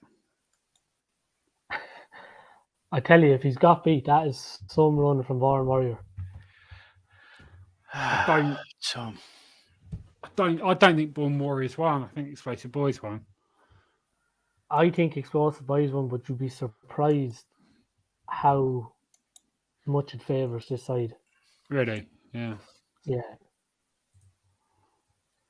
I don't know how he's made that bend in front. No. It's a tremendous run by Explosive Boy to try and come up the inside there. Born Warriors just completely shut the door, and Explosive Boys just started again, built up his momentum, and flown home, absolutely flown home. Like, he's done 7:15 to the third bend, and he's missed a kick. Yeah, That's an unbelievable run from the Born Warrior. Yeah, it is.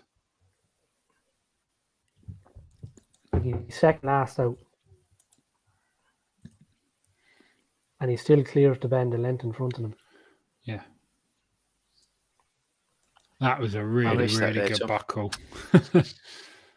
missed the vid. It just comes up quick.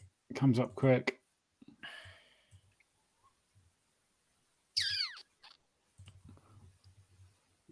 Yeah. You put him up the other day, did you, Paul? You on him anti-post, no? Yeah. If anyone in the chat knows the official result, it'd be appreciated if you could post it up when you see it come through.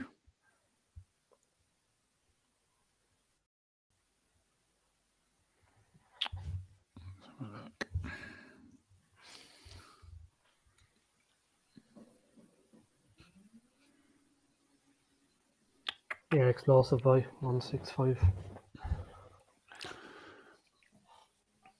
Plenty of chat on the Twitter tonight, which is quite unusual. I've missed all of that.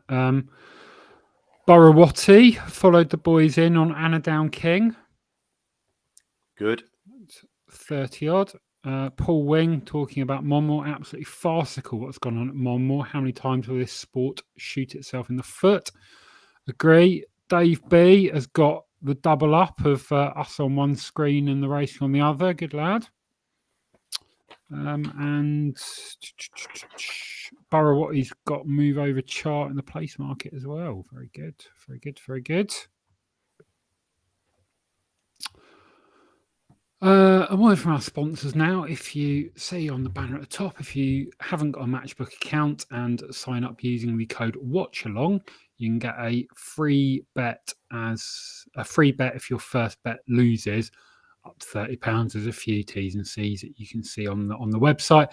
We don't get a share of net losses. We don't get a share if you sign up. It just lets Matchbook know that people watching the show are signing up and keeps them sponsoring us, the good guys.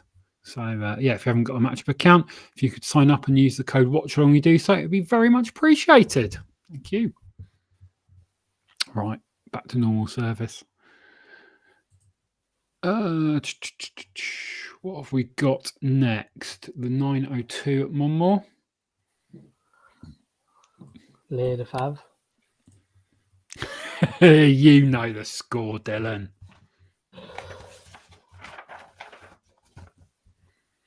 I've written worthy favourite. Should be 1-2. I was just looking. I don't think you can lay this Fav. No, Whatever you can't. The last lad. I think 1-5 value on this, to be honest.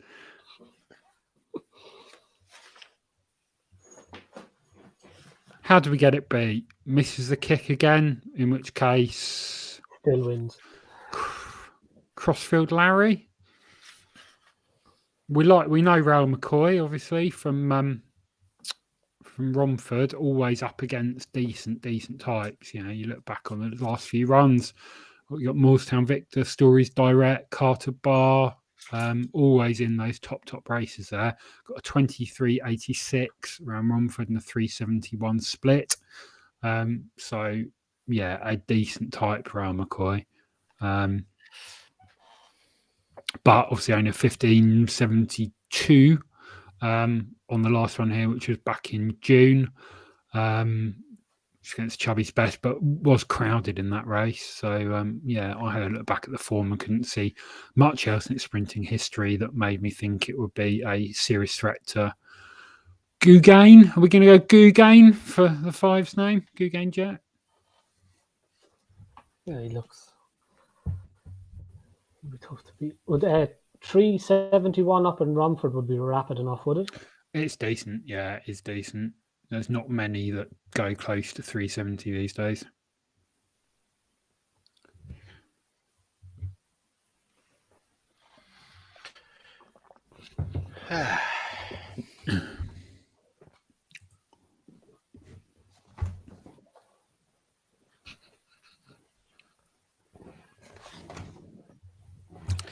Yeah, George Cullen just said it's a 5-hour journey for him. Well, obviously there and back.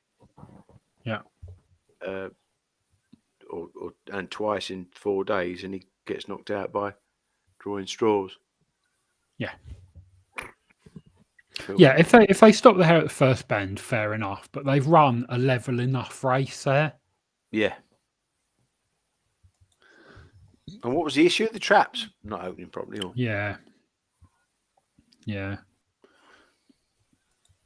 It's a tough one, but I just don't see how you can put dogs through at the flip of a coin. Mm-hmm. Like I know whatever way you do it, it's probably going to be awkward. But the thing is, like the favourite's done what you kind of thought she would do, other than I thought she'd win further than she did, and they've called her no race. I don't really. I mean, listen, maybe if I go back and see the replay, I'd go, oh yeah, I see what you mean, but I don't know. Seems weird. Just seems weird. Surely there's a video online of it, is there no? Yeah, there probably is as it happens, yeah. On the Greyhound bet site, I would have thought, yeah. I don't know. There won't be. No. No race. Correct. Yeah. Oh, yeah. There won't be.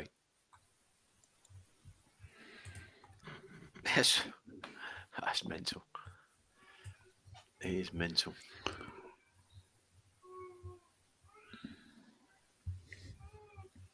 Yes, now, Dylan? Sorry? Or is that Tom's? Oh, that's baby Oliver. Yeah, he's Oliver, normally yeah? He's normally asleep now, so it's quite unusual. He must know that I'm doing Watchalong, so his yeah, of course, yeah. So yeah, his mother can become increasingly angry that I'm sitting in here having a drink and a bet with the boys while she's tending to the screaming baby. So it's a deliberate ploy. He's trying to tell you not to lay this fav. That's all it is. I can't lay this. I can't lay it. It's just Dylan's got a free pass because he said, "Look, if I wouldn't be here tonight with the lads," he said, doing the watch along, I'd have been at the track anyway. So what? That's true. That's true. I say she feels sorry for me because I wasn't in Newbridge last night. I don't miss Newbridge of a Friday night, so I'd say she feels sorry for me. To be fair, my missus, she's pretty understanding. But I think if 3 weeks after having a baby, I said I was going out for the evening dog racing, I would be in a whole world of trouble. So fair play to you, Dylan. To be fair, mine actually dropped me over. I had a dog to trial in Newbridge this morning. Obviously, I can't do anything, but she dropped me over to watch it and all, so I can't. What a hero! What with the baby in the baby seat in the back? Yeah, with the three of them.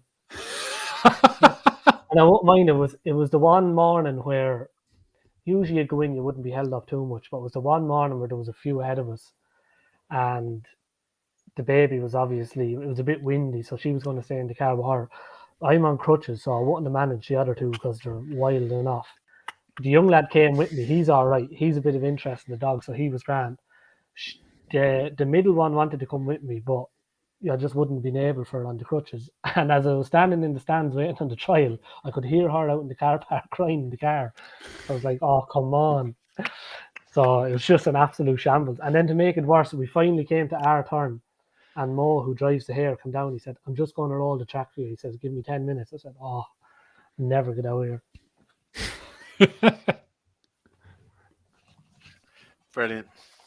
My wife's American, and we're going over there in a few weeks, and we're gonna get Oliver baptized while we're over there, and the cost of a little white outfit for the baptism, you're talking 150 sheets for a little something that's about the size of a piece of A4 paper. There is absolutely no value in it. So that's the official gear, and I'm just not having it. So I bought some off Amazon that looks like something from My Big Fat Gypsy Wedding for a score, and that would be for a day. I've got to get the value.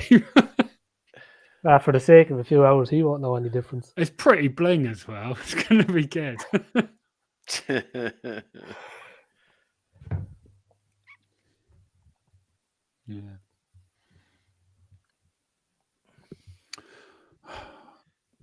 I can't. Is there any tracks over so there? long, can I? Is there any tracks over there you don't?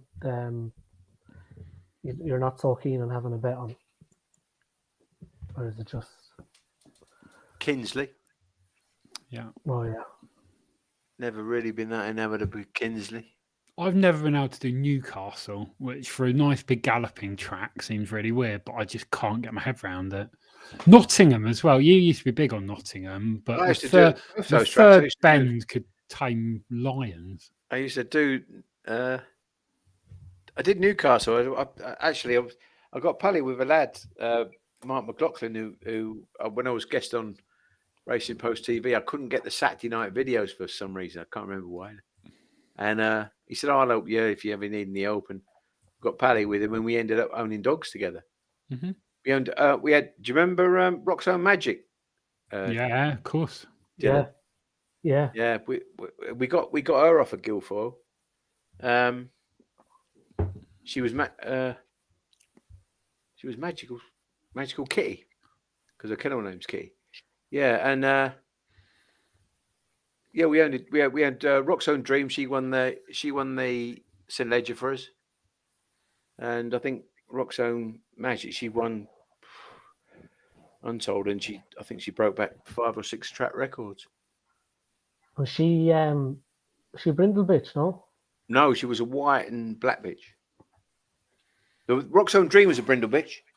I knew there was a Roxhome. Sorry, she was a black bitch. What am I talking about? She was a black bitch. Was there a good stay in Roxhome bitch, brindle bitch? No, or am I completely? That was Roxhome Girl. Yeah, that was she won everything. That was years and years ago. You might not have been born then. Jesus, I don't know what's in my head. So yeah, she won the Ledger. That was before I kind of was friends with Mark and Haley. But she won the Ledger. I think she even won the Select Stakes over 4 bends. She won the TV trophy. She won everything. But yeah, we won the Ledger with Roxanne Dream, and we won. We the only thing we never really ever won with the Magic bitch was the TV trophy, because they held it at Toaster, and she just hated Toaster. She won the Durando twice at Wimbledon on Derby final night, which was a thrill. That was one of the days was when Higher Butt led and got chinned by JT Jet and Droopy's Roddick in the final. We had some good nights there. I mean, like we won the Durando. Like Lorraine used to train dogs. My partner used to train dogs. I don't know, you know, Dylan. She trained Spirit and Louis, and he won. He won the Ledger. He won the TV trophy. He was voted Dog of the Year. But he won the Durando. He broke the clock in the Durando one year at Wimbledon. Yeah, we had some nights with him. He won the Regency. He won everything. He won everything. It's hard. The Durandos. It's grueling, but it's some spectacle. Stop. It actually, that is the bitch I was thinking about, believe it or not, as young as I would have been, Roxhome Girl. Yeah. Yeah, Roxhome Girl, she was a brindle bitch, yeah. Trixie, her kennel name was.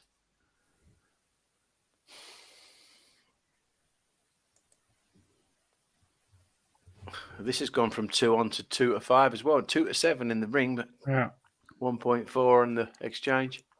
Yeah, it's too short, and there's nothing in the place. There's nothing in the place market that you could really back with any confidence either. Tempted to lay it. God, yeah. I'm tempted to lay it, but it's going to win, isn't it? There we go. Yeah, I suppose it is a sprint. You're right, but it looks a good thing. Heat 2 then.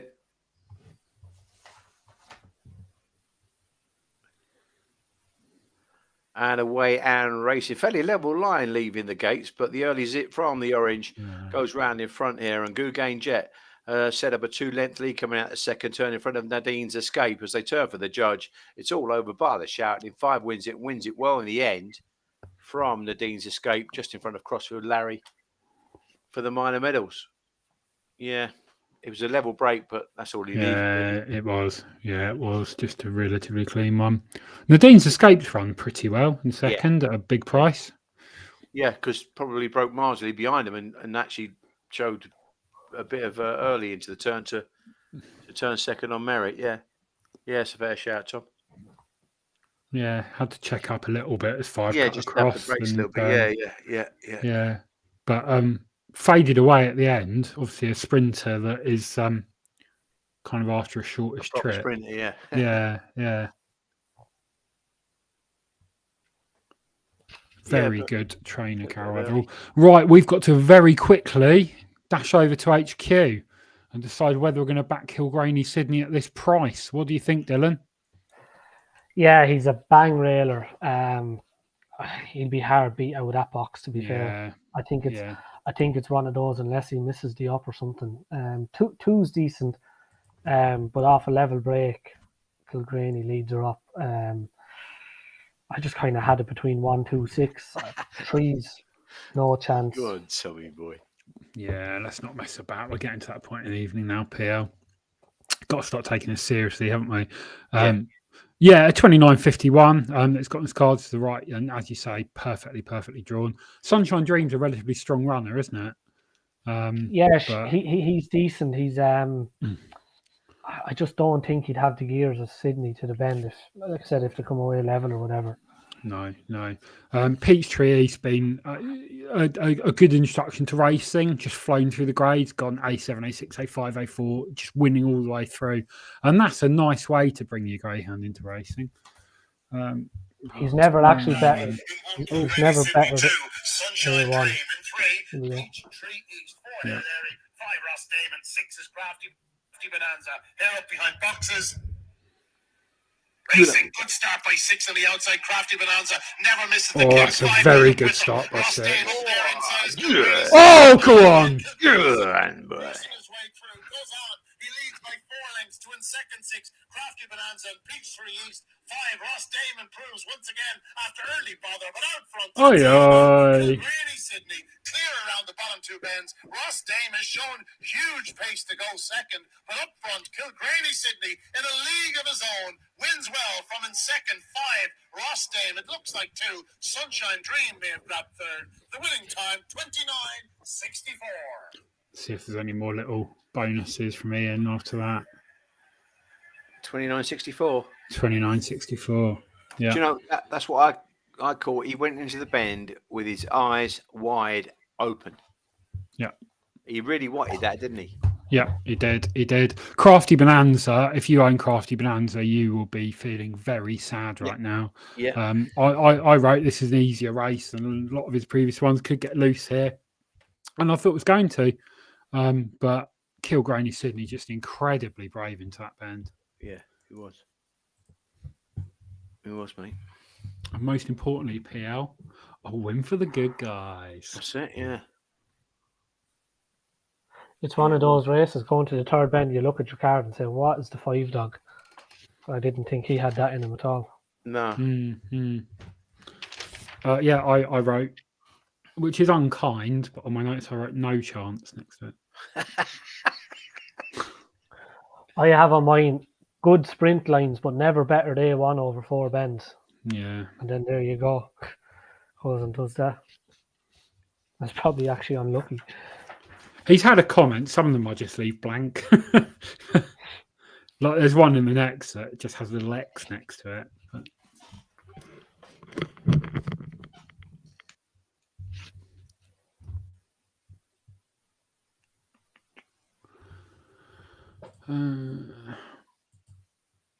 The good news is we've got one more sprint left at Monmore.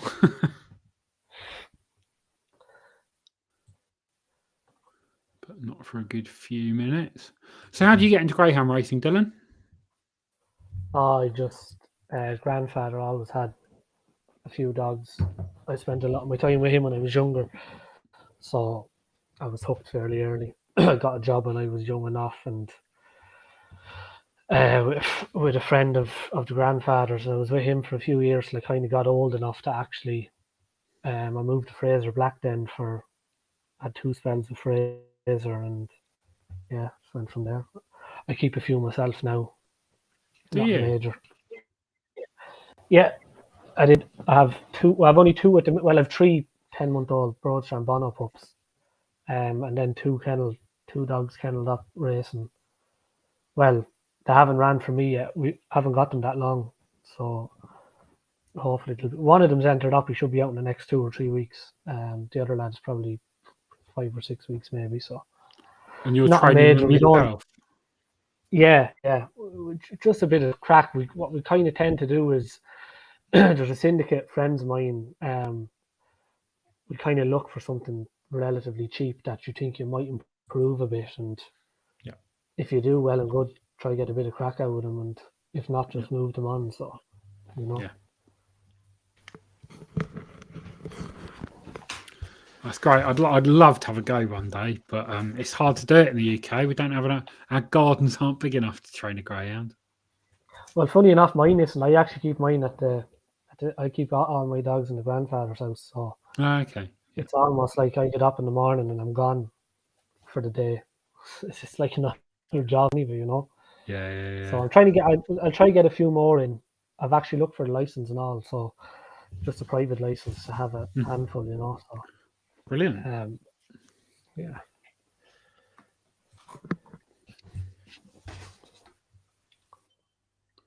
Although with my record of putting a lead on a dog, probably best I don't get involved in something like that. But that's a story for another day. The races will come together again. So let's. Sorry, it's the wrong way around, isn't it? That's the window we want. Right, what do we got here? How would you say one's name before I absolutely butcher an Irish word, Dylan? Glendalough. Glendalough. I would have said Glendalough as well, Yeah, but Glendalough. could have mugged myself off. Cesarewitch finalists, decent trials there. Ballymacleon, nice enough type, needs to trap. Glengar is not in the race anymore. Got Kilgong Chief. Don't know much about that one. 2 in a row. I've got to say, got a good chance. Beaten Magical Cuba in a previous race. ISO Fantastic. Probably not for me. And Magical Cuba, we know reasonably well. Kirby runner-up. What do you make of it, Dill? I remember when I looked at it first, it was Magical Cuba because I thought 2 in a row was a bit far out. He'd probably edge in a little bit. Mm-hmm. But then the more I looked at it,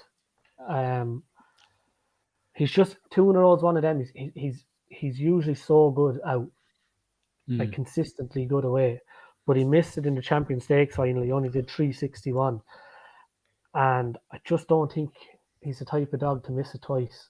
I could just kind of see him flashing out again and probably clearing the inside. So, yeah, I wouldn't have a play in it because I still would have a question mark over the draw. But I probably just edge of 2 in a row. But like I said, I probably wouldn't be backing him at the price.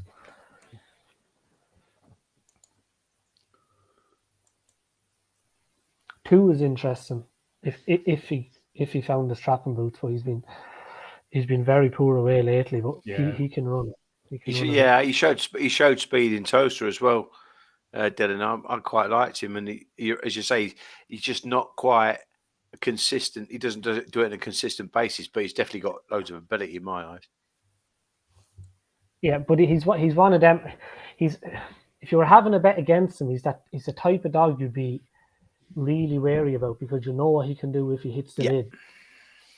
So he is going to do it again some night. Whether it's tonight is another thing, but 6 would be well drawn. To be fair, he probably has the best draw in the race. But I think Pat ran so far as one, hasn't he? Good Cody, explosive boy. And then you've got this fella and We Can Dream later on. I don't think he has that else in it. He will be going across when he's 2 in a row. Definitely be going across. Yeah, that's the only worry I have. But I don't know. I can just picture him already, just absolutely flying out, because he tends to do it. Like I said, he didn't do it the last night, but I just don't think he's the type of dog to miss it twice. No. Could be wrong, but no.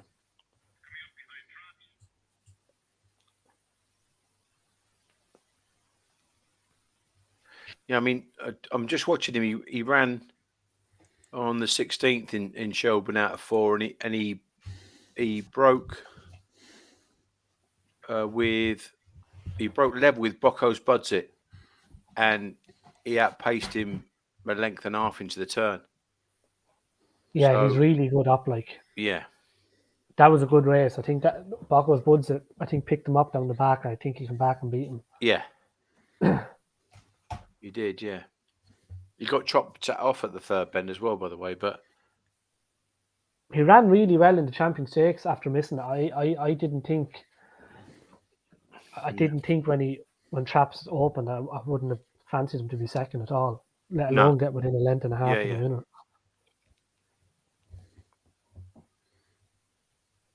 Yeah. A Magical Cube is almost double the price of 2 in a row, and I think that's just too far apart. Yeah, I would have them. I'd have them. I wouldn't have that much between them, to be honest, price-wise. No.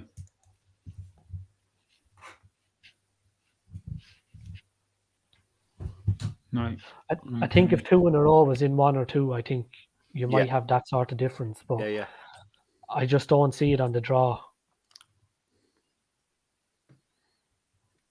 They met on the 18th of June in Shelburne, and 2 in a row was in red, and he was 4-6, and Cuba was 6-4 against, sort of thing. But as you say, you'd expect 2 in a row to be a short price when he gets drawn red in the majority of his races, wouldn't you?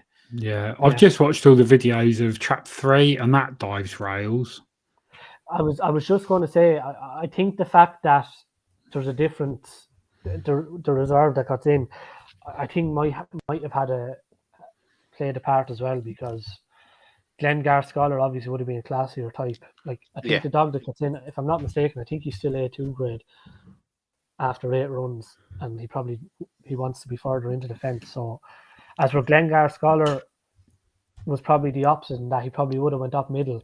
Yeah, he's that type of dog. I don't think he still knows where he wants to be, so he could have stepped right, he could have stepped left. But I think that could play a big part as well. He's a bit of a loon, Glengar Scholar. Yeah, he's tough to make out. Yeah, he's loads of ability though. Oh, Scott, stop! He'd be a good Springbok dog. The old jumps. That'd keep him straight. Yeah. He won't get any of that over here anyway, that's for sure. No, I know.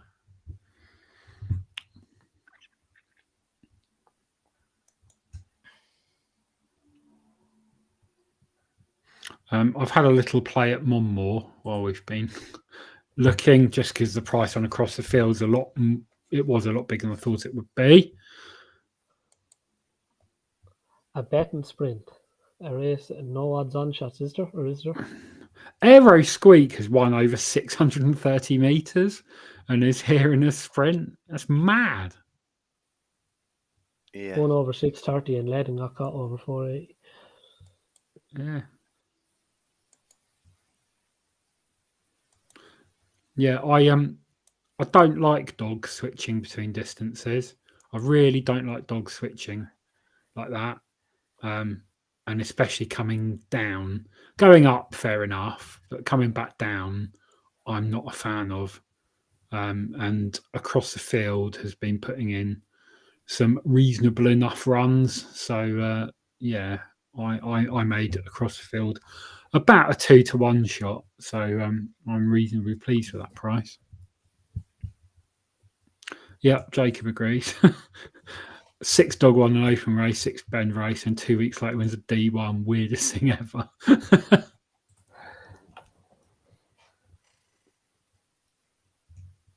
So right, you'd have plenty. You'd have no problem finding races for him over here, sprints and running wherever.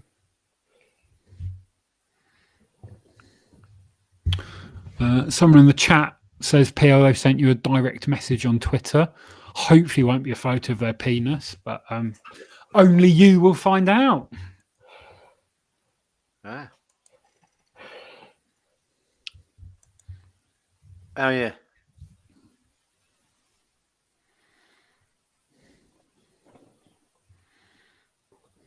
Yeah. Apparently, Ian's mic was left on the same. Yeah, it was. Yeah. Good luck. Good luck. No. It was caught on here. So yeah. We should have screen recorded that for next Thursday. It's there. It'll be on YouTube. It'll be on YouTube. Here we go then. And go on, 2. And it's 2 that flashes out across the field, leads into the turn. Turn left. Olgato just checked his stride there. Trouble at the back for both 5 and 4. But across the field is well clear. And Kim Billingham will go and score really readily in the end from Aero Squeak, who got up for second wide on the track. You knew. It's just sprints. It's just my angle, Pierre. No. I'm the opposite. I could not get involved in the sprint. I don't mind sprints. I don't mind the sprints at Doncaster, Dylan. I don't mind them.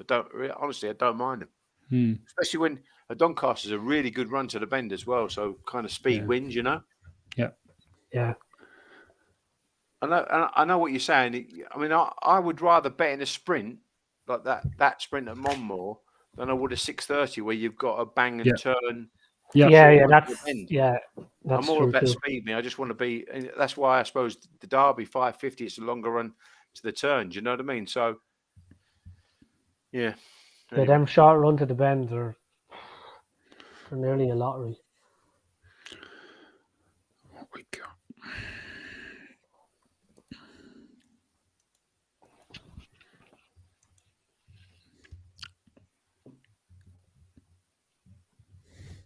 I can't actually believe Magical Cuba is as big as he is.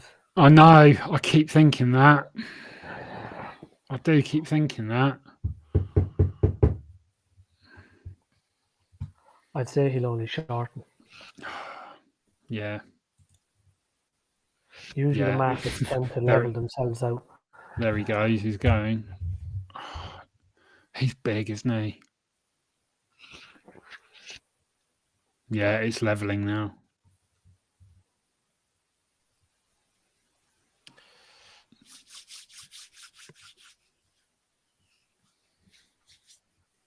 The problem is there's 3 dogs in the race with a chance. Ballymac Leon 2 in a row, Magical Cuba, and you can't really Dutch them. And you put one in and have a saver, and then the other one will win. Even the top wouldn't be. Yeah. One of them, he's. Yeah. Yeah, it's a Zarich finalist. Yeah, and the trials have been great. He can come away like, and if he got on the bunny, you do well to peg him back.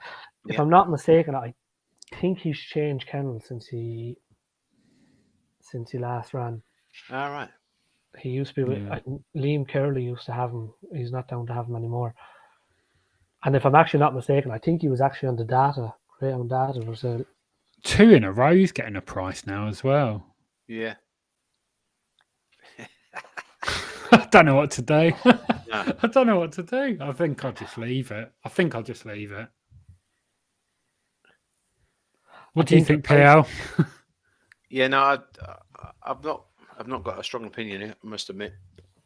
I've not only because I just think 2 in a row.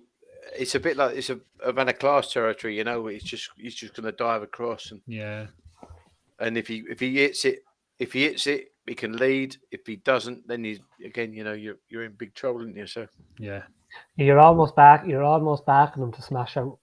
Exactly. Yeah. Yeah, you are. And although I think he will, I wouldn't actually. Whereas if he was in one, Dylan, or if he was in 2 with a dog you're convinced he's going to lead, then the price is okay. But that's the thing now. It's you know, the trap's going to open and he misses it half a beat and he's just going to hit 3. So I don't know. Yeah. No, I think you're backing them. You're backing them on him coming out. And like I said, although I think he will, I wouldn't be betting on it. So I actually think he's got more early than Cooper. I keep saying Cooper's one of the. He's a typical Guildford dog in that respect. In that he's got to rely on a break to get him to show his early. He's never going to be a misbreak early pace Kuba. But if he hits it, I remember when he beat Bannon Bull Red one night in the Kirby. Yeah, he smashed the bars down, and Bannon Bull Red never got anywhere near him. Yeah, no, he's exceptionally fast. Yeah, but when they I think they met again.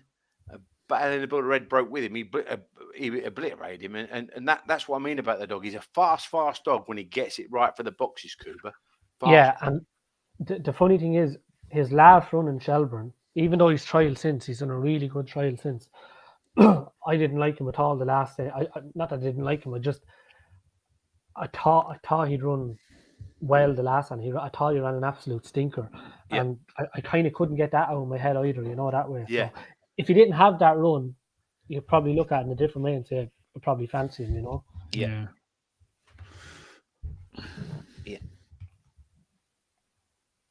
All in. 2 is Ballymacleon, 3 Kilcorgan Chief, 4 2 in a row. In 5 we have Ezo Fantastic, and 6 Magical Kuba. And racing, good start by Trap 5. Ezo Fantastic, 6 Magical Kuba on the outside and 2 in a row up the inside, but out front now and 2 in a row. Strikes the front from 5 Ezo Fantastic. Then comes 2 Ballymacleon out front, and now 6 Magical Kuba rounds the outside, goes on from in second. 2 in a row, 5 Ezo Fantastic and Ballymacleon, but it's Magical Kuba on by a length and a half. 2 in a row, right into the cause in second off the final turn. Magical Kuba, 2 in a row. Magical Kuba gets there from 4 2 in a row, and 5 Ezo Fantastic. The winning time 29:53. What a buckle! 4 dogs there within a length of each other at the third bend, but Magical Kuba runs a great true line on the outside and lands the spoils for the Westwell Racing Club Syndicate and trainer Pat Guilfoyle. That was a heck of a race. Yeah, there you go. As he said, what a buckle. That's 2 races in a row where the draw has pretty much won it for them. Yeah. 2 in a row, missed the kick again. Yeah, which you said you didn't really think you'd do that. No, I didn't think you would. It's amazing, Dylan. Like when really draws win races, and it's one of those as well where you go, no, look, he can't clear from 4, he can't clear from 4, and the trap's open, he goes wallop, and I knew he could do that. Do you know what I mean? And that's what I'm saying about even betting in that race, Tom, because if 2 in a row was in red and Kuba was in 6, you'd want to be betting 2 in a row every single day of the week. Yeah. But this is what I'm saying about draws, and sometimes the prices then lure you in because the layers are willing to take a chance that dog ain't going to cross, Yeah. And there is a scenario where the trap's open. I say he goes smash, and it didn't matter anyway. But as Dylan said, he kind of missed a kick in the Champion Stakes run. You can't afford to do it in a big final like that. But then this wasn't a Mickey Mouse race, was it? With Leon inside him and Kuba in the race. So yeah, I mean, it was a great race. It was a great race. He tried his hardest. To give him that much. Yeah.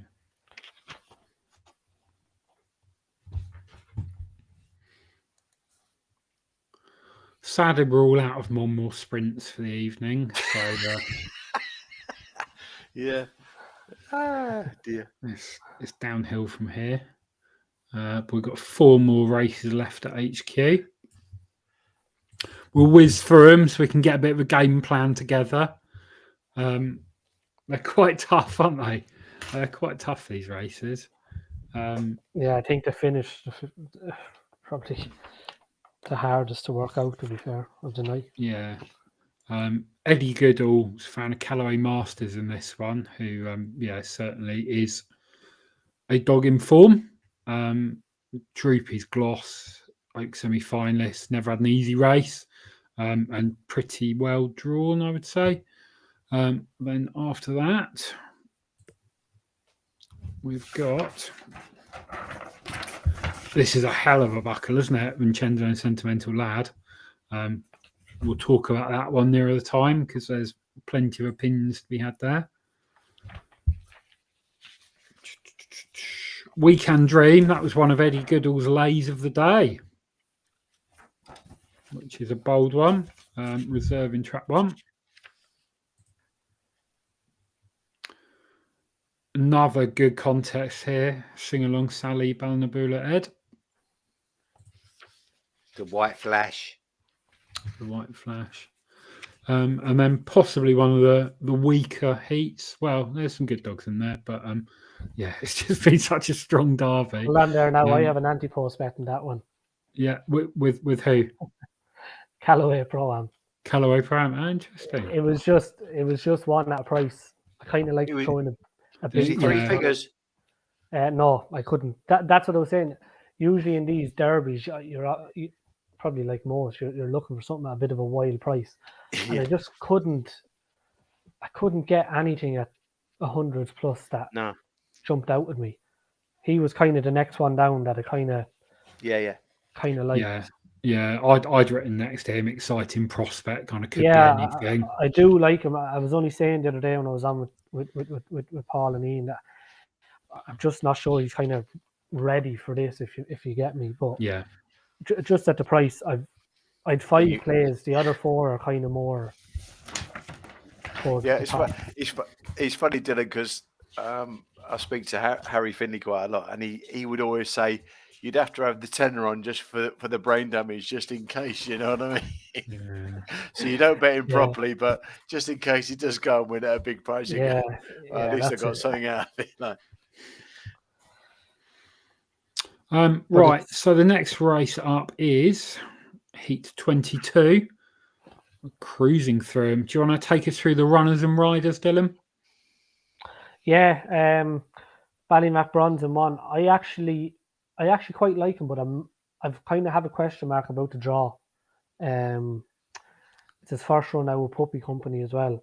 He's loads of ability, but like I said, I'm not sure if he wants 1. So I kind of have a question mark over him on the draw. Callaway Masters, I would imagine, has shortened up a good bit since the prices came out first. He was a 3-1 shot.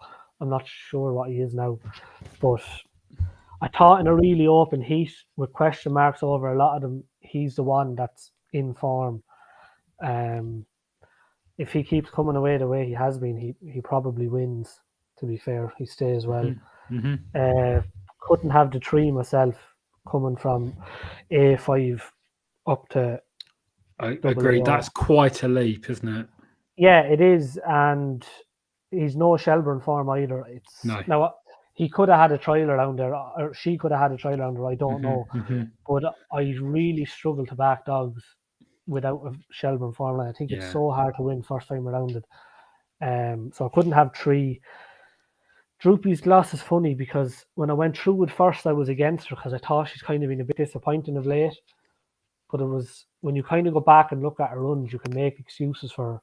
I completely agree. And you look at the quality of opposition she's been up against as well. Yeah, and the remarks of her last run in Thurles don't do it justice. It just says evenly away, finished well. That wasn't the case.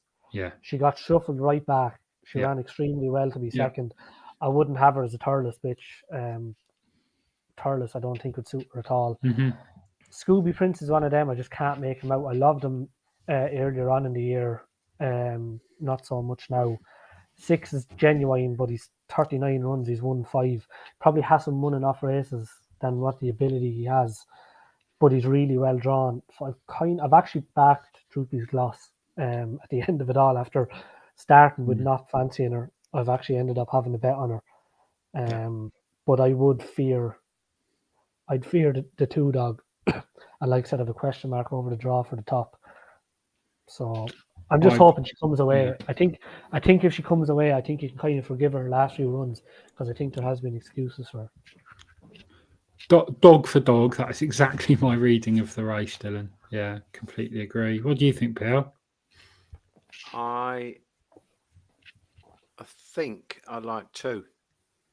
Okay.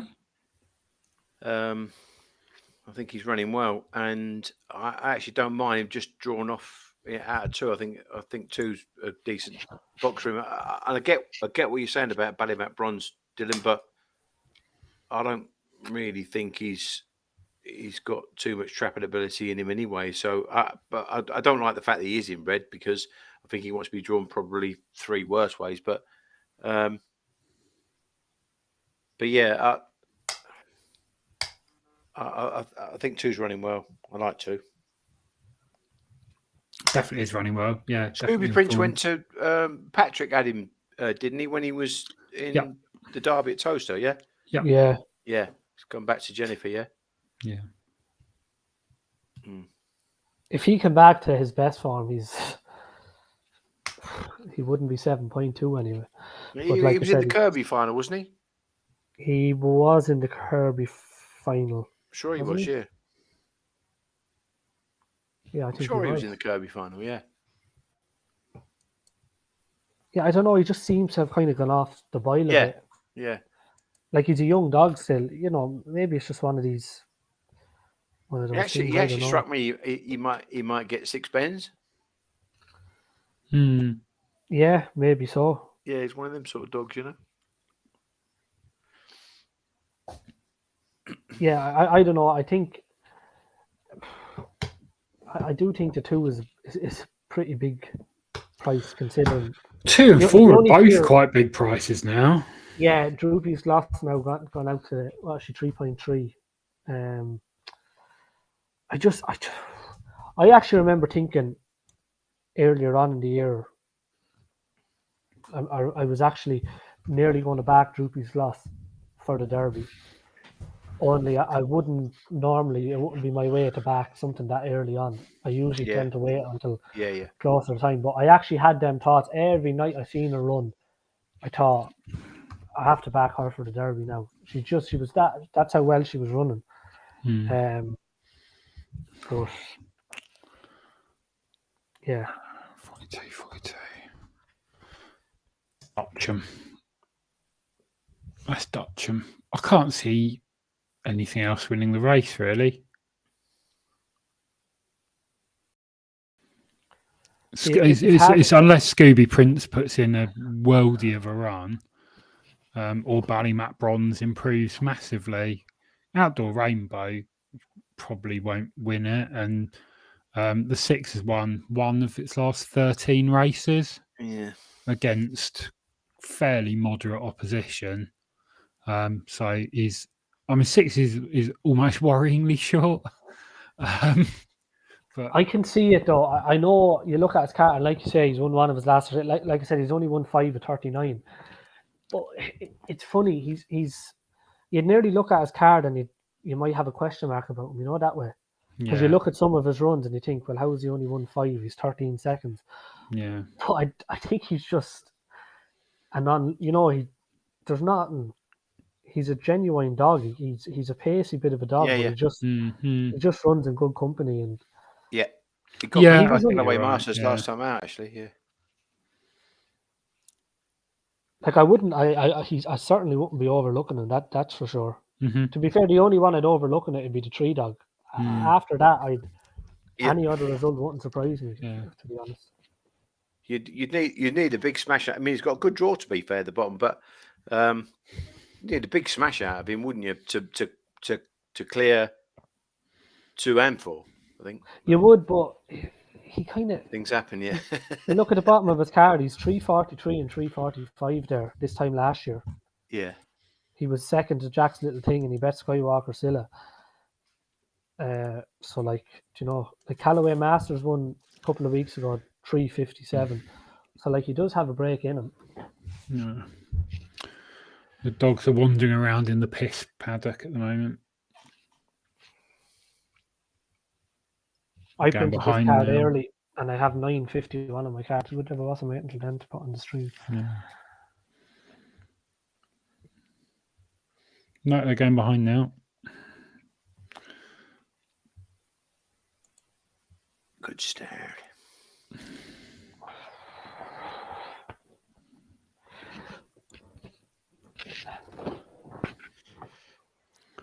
The commentary goes live about 1 second before the off, so they're switching off his mic till the second before the second half. Yeah. You'd want to tell him now when you see him again. No swearing. Here we go.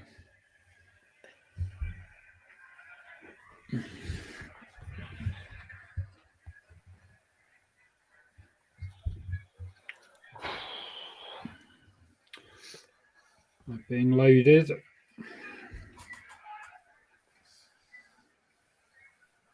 Last one going in. Bit of money here for red, Tom. Should we have a saver? No, it's too late. It's too late. No way. Just need a smash from 2. Smash. You heard the bell. Heat 22 of the Boyle Sports Derby. 1 Ballymac Bronze, 2 Callaway Masters, 3 Outdoor Rainbow, 4 Drubby's Gloss, 5 Scooby Prince, and 6 is at Lacazette. The hair coming up behind Traps. Racing, good start by Trapwood up the inside. Ballymac Bronze, there goes 5 Scooby Prince and 6 on the outside at Lacazette. And at Lacazette takes the corner from the inside. Ballymac Bronze 2 and 3rd. Callaway Master, but it's at Lacazette. It'll be a tough nut to crack. 1 Ballymac Bronze is on his heels. Then comes 2 Callaway Masters and 4 Droopy's Gloss. But out front and still 6 at Lacazette. Leads from 2 Callaway Masters. Putting in a charge on the outside. But at Lacazette for Noel Neenan. Leads to the line. What a story. Lacazette, a tremendous winner. 2nd is 2 Callaway Masters and 1 Ballymac Bronze. But isn't it wonderful to see at Lacazette in his 3rd Derby challenge, winning in 29.80? Yeah, that's what you said, Dylan. Really, he wasn't too far behind Callaway Masters, and it's all on a break sometimes because really one smashed out and took 2's ground straight away as well. So. Yeah, two's just missed it. Two's been unlucky in fairness. He's done a lot of running. He got stopped more than once. It's funny because I was only thinking earlier on. He was always the opposite of what he's been lately. Kind of like what he did there. He was never good away, and then all of a sudden he's just fine. So you kind of always had that fear as well after 3 smashing breaks. And again, the sort of draws there, Tom, as well, where we're talking about draws, where really red, like, and that's what Dylan said straight away. I'm a bit worried about Ballymac Bronze because you just don't really want him in red, do you? He didn't want to be in red. No. And that was the head scratcher. Why do you see him inside when really he's been running out of 5 and then he kind of moves into lane 3 and I know what you say. He probably doesn't want to be. The thing is, you see the middle. He doesn't really want to be in 5. So I get that, but he doesn't want to be in red either. So I'd say it's probably maybe one of them where, like I said, it's his first run out with Puppy Company, and they're probably on what he's done so far. They're not sure themselves, so they said, right, we're after having the middle on him, try him inside. Maybe said try him inside in the hope they actually don't get one. But now. Yeah.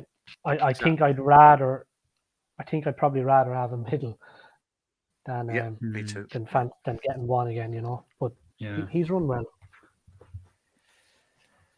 Yeah, me too. Yeah, he has. He's done an awful lot of running there too. It's not really that dog style of running either.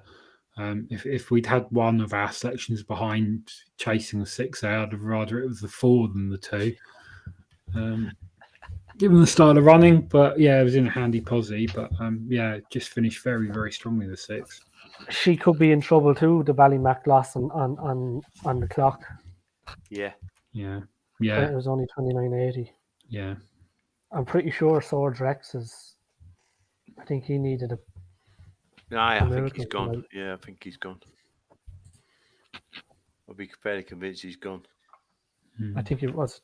I have him marked down from last night. I think he was. Was he the slowest last night? He sliced but 1. Yeah. Yeah, sliced but 1. 30.29 was the slowest. Yeah. Yeah. Okay, we move.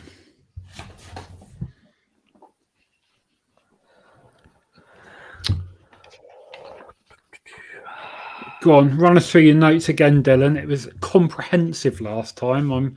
I should have let you do this all the way through. What got in as a reserve? What is there a Rallying Oscar, is it? Rallying Oscar in 3.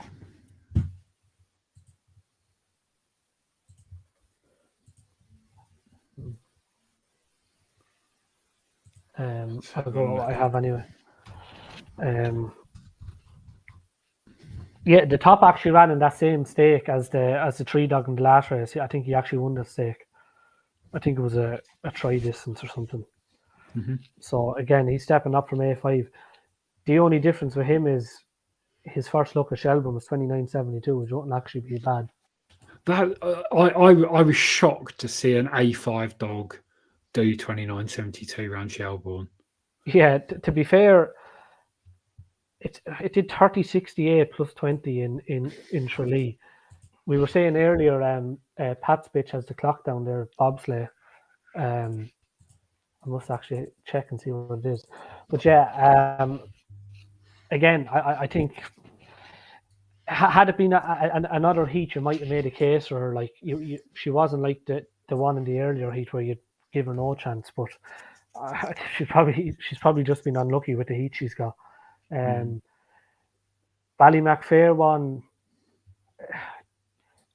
if he puts it together, he's exceptionally fast. One thing I would say, he's much better drawn than what he has been of late. So, it's just what he does at boxes. He's a bit too inconsistent for my liking. But if he hit the lid,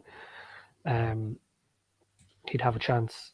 I think Droopy's next one is a little bit far out. She's a good bitch, but I think I'd like to see her closer to rail. Vincenzo would have a good draw. The bottom two would be both well drawn. I didn't have a strong opinion on it.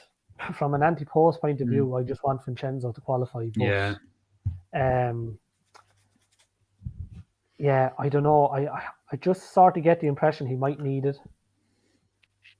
I'd say since he probably hasn't done an awful lot since he won the champion. So considering what sort of price he'd be, I certainly wouldn't be backing him because I would think he'd need to run. And the 28-39 trial, Dylan, compared to the 29, 27s and 30s, isn't really the same, is it? No, there's not. Don't get me wrong. There's nothing wrong with it, but it's okay, but it's not really quite the same as you say. That's what I'm saying. He might just need it. And yet, right. You've seen what Guildford's dogs have done so far. Well, this is the other thing. Yeah, this is the other thing. I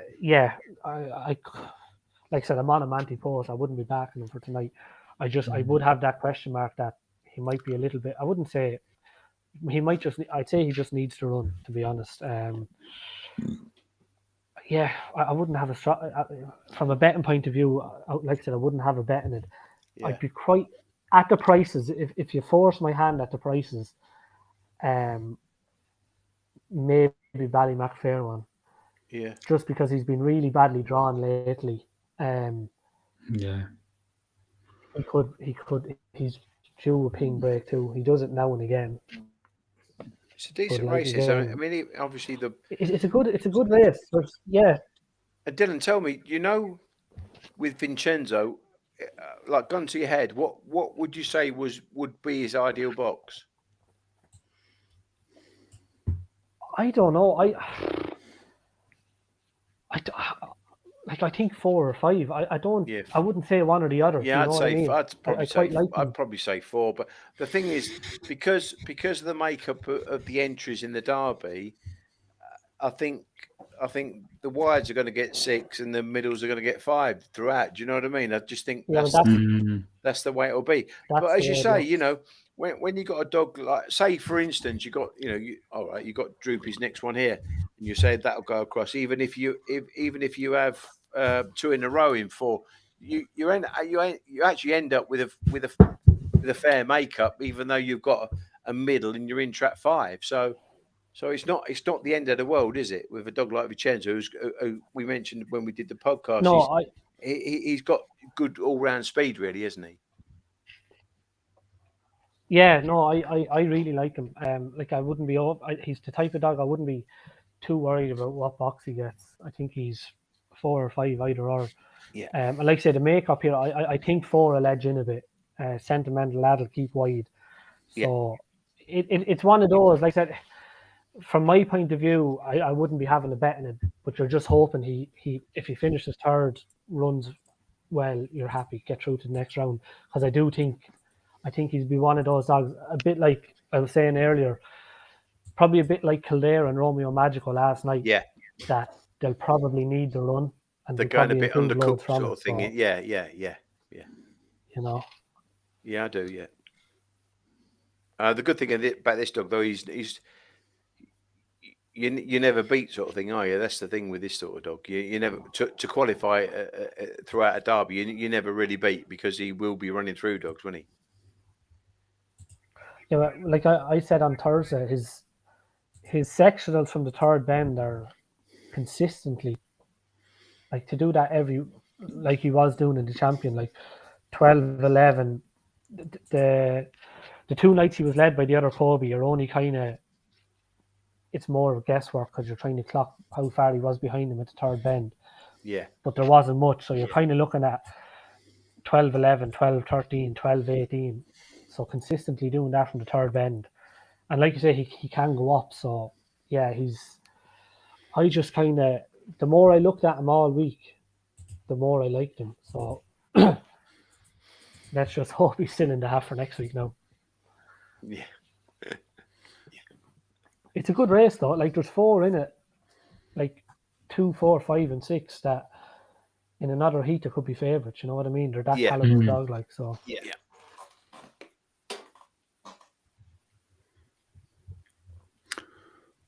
Just been having a look at the reserve, rallying Oscar. So it's done. September last year it did 28:47 around Limerick, which is a pretty good time. It's run well until November 21. Then it didn't have another run until a trial around Limerick in March, and then nothing more till 2 trials in May and July around Shelbourne, where it's done 1941 and 1901. So it looked pretty decent early doors, but I'm guessing it's had some. It's a dog, so it's not been in season. So I'm guessing it's had a problem of some sort, and the trials have been pretty varied that is put in. It generally runs from sort of 3, but rails like a cat. It scratches the paint off the first bend rail every single time. So couldn't really see it running. Could potentially spoil. That's what I'm saying. Ballymac Fair one's got decent. It's quick away.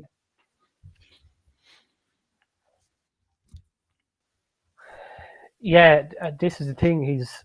I just looked at his card there too. He's obviously had some sort of problem, and they've trialed him back in. Probably not looking at running him in a derby, maybe, but just that's the way they probably got the call and said, look, he needs a run, so why not take a chance? But I think you're going to 4-3, and even Ballymac Fair when I were 2, I think they're all probably going to be edging in.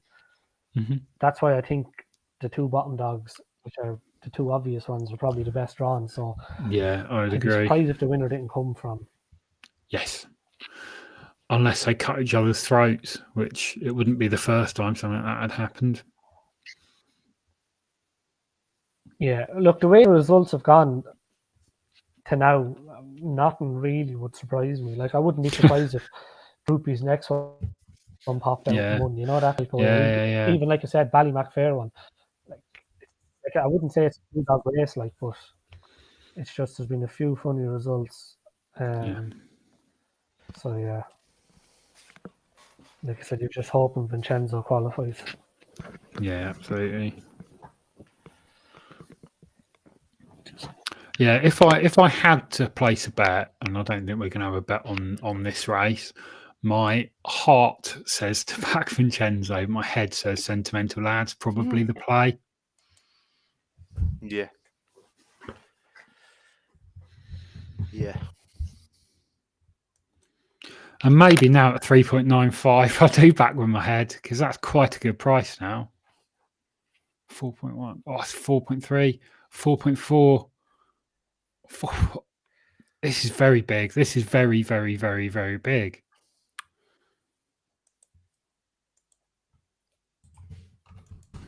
I actually I wonder whether if he went for a place bet, but it's because again reserve and get a weak market, but yeah, there's not much in there. Yeah. Unless you could do a bit of fishing. Yeah, we can try. On what, Sentimental Lad? Yeah, a place. At what sort of price? Oh shit! Oh shit! At what price? A bit of evens and that. We'll go 1.97 because we're not being greedy. greedy. We're not greedy men, are we?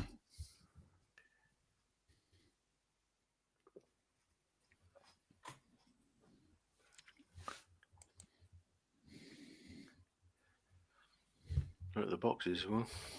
Yeah.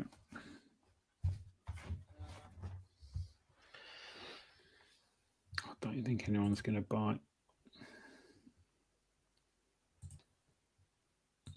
If you got evens in the place market, you'd be doing very well. No, we're not getting it. Well, ladies and gentlemen, the runners in traps now for Heat 20. Oop. Of the Boyle Sports Irish Greyhound Derby. 1 is Dream Step, 2 Ballymac Fairone, 3 Rallying Oscar, in 4 Droopy's next one, 5 is Vincenzo, and 6 Sentimental Lad. Racing, good start by 6 Sentimental Lad. Vincenzo up his inside. What a tussle, Vincenzo. Sentimental Lad, Ballymac Fairone in 3rd. Vincenzo down on his heels. And at 6 Sentimental Lad takes over. The 5.75 record holder leads from Vincenzo. Back in 3rd is Ballymac Fairone, and Droopy's next one putting in a charge. But out front, and it is 6 Sentimental Lad leads by a length and a half. Vincenzo running a big race in 2nd. At Sentimental Lad out front. He won't be stopping, and he wins well. 2nd is 5 Vincenzo, and 3rd was 4 Droopy's next one. It's a massive run by the winner. It's a big run by the 2nd, and Droopy's next one leads them to the escape. Safe to say a big run by her also. The winning time 29:48. It's a bit cooler at this stage in proceedings. That was a hell of a race and a hell of a win for Sentimental Lad. Yeah. There you go. What did you think of Vincenzo around the last 2 turns, Dylan?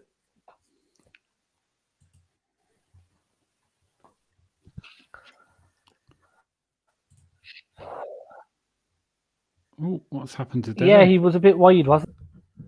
I up to that point at the 3rd bend, going down to the 3rd bend, I'm quite happy with this. Yeah.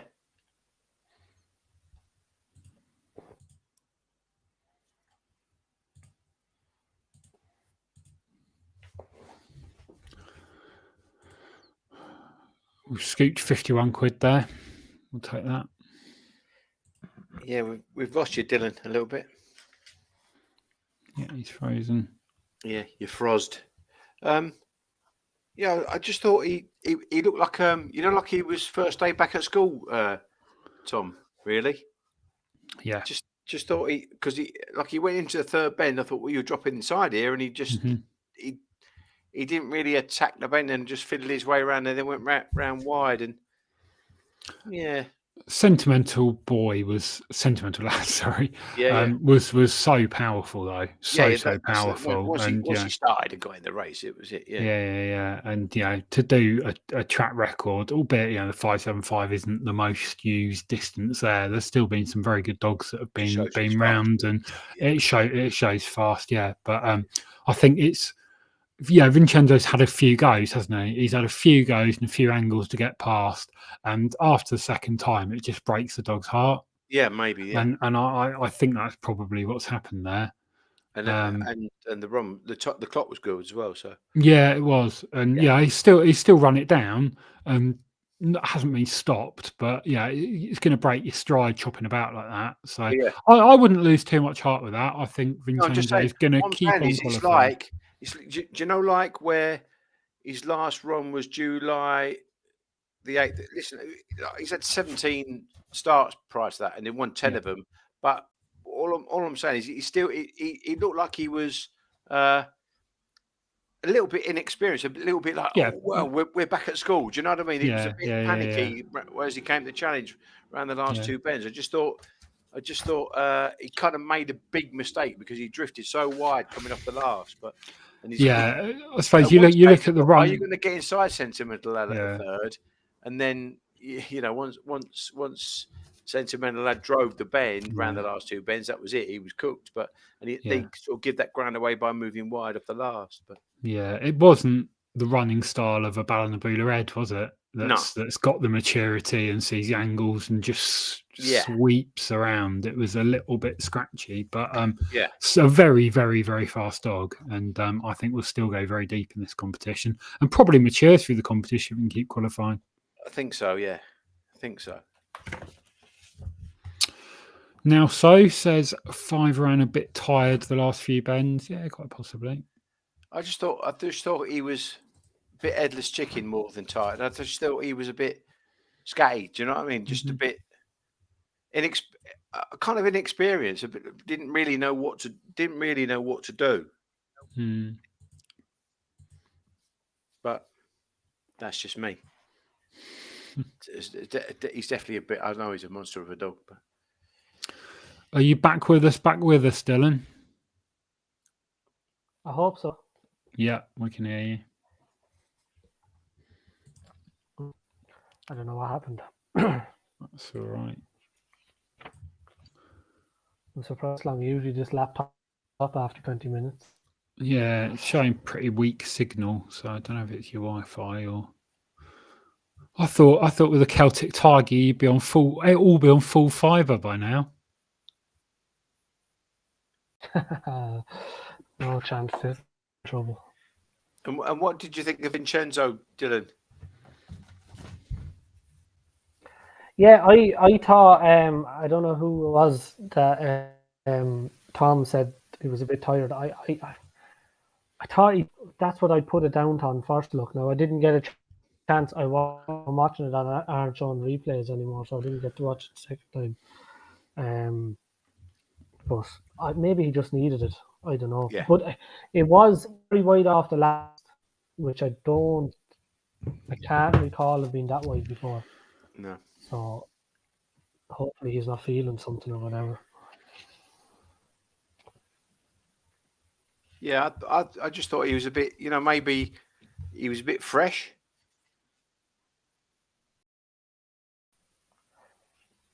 Yeah, maybe. Like that's what I'm saying. Maybe he just needed it. Do you know? Yeah. Maybe it was badly needed. Yeah, which I think you kind of said that, directly before the race, and I kind of thought, well, yeah, maybe the 28:39 told you might just been that little bit of short of fitness, and maybe Patrick's just going to get him to progress throughout the comp rather than go full bore.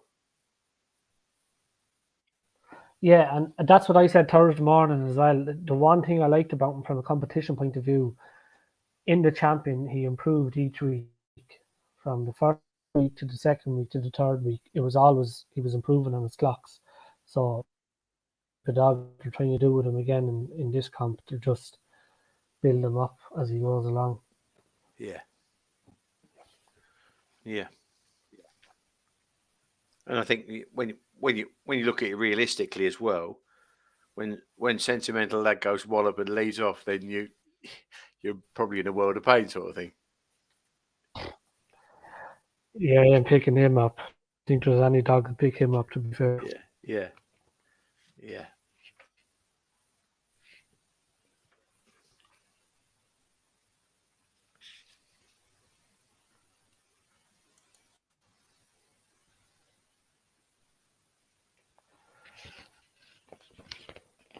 What's left? Three heats, 2 heats, 3 heats left. Yeah. 3 left, yeah.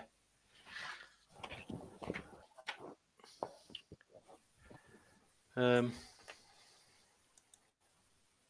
next is Cost Real Deal in Trap 1, yeah? Replacing Lockie and Roy. Dog. Not many Newbridge dogs running in the derby.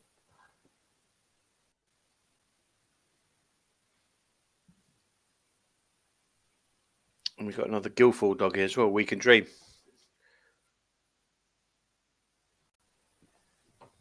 Yeah, all 4 through.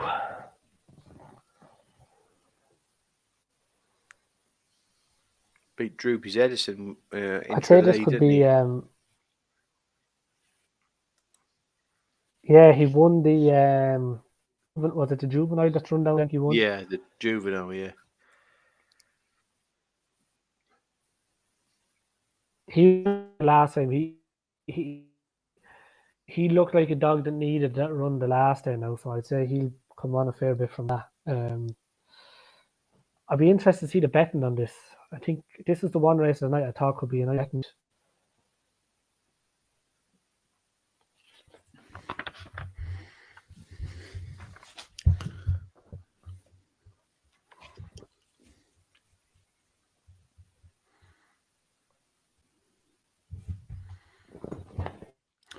Comment here from John Moores. The last one, sentimental lad just clipped Vincenzo at the bend and he's an 80-pounder, 5 lost, nothing in defeat. Yep.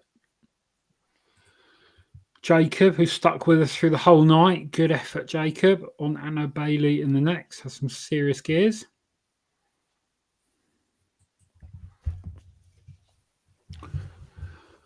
On paper, not the strongest heat in this year's derby, this one.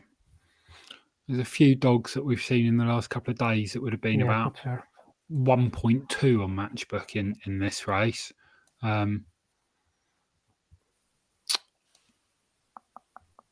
Midfield Dino, I thought was relatively interesting. I thought this distance might suit. Going from just the 525 to the 550 yards. Weekend Dream, obviously the 28.47 was a good run. And hasn't got an awful lot around it. But yeah, I mean, most of these dogs have done most of their running in, A2, A3 grades. Yeah, I'm just looking at Midfield Dino run at Thurley's last time out.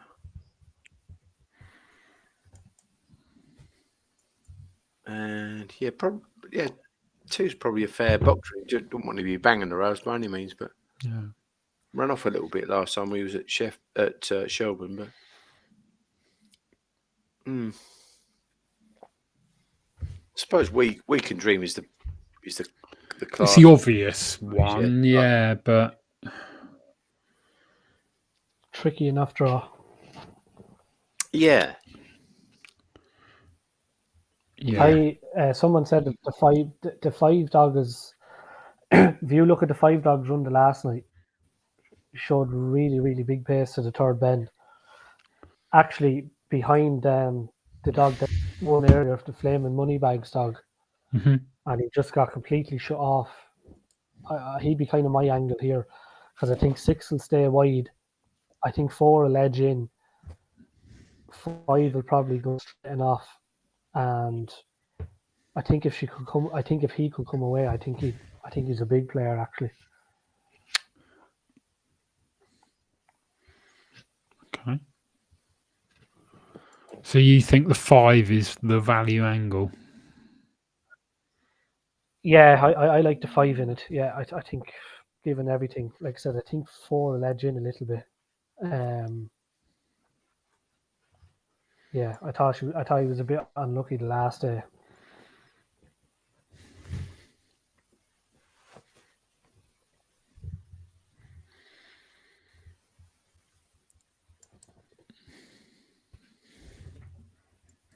Yeah, it's just a race it's difficult to have a strong opinion on.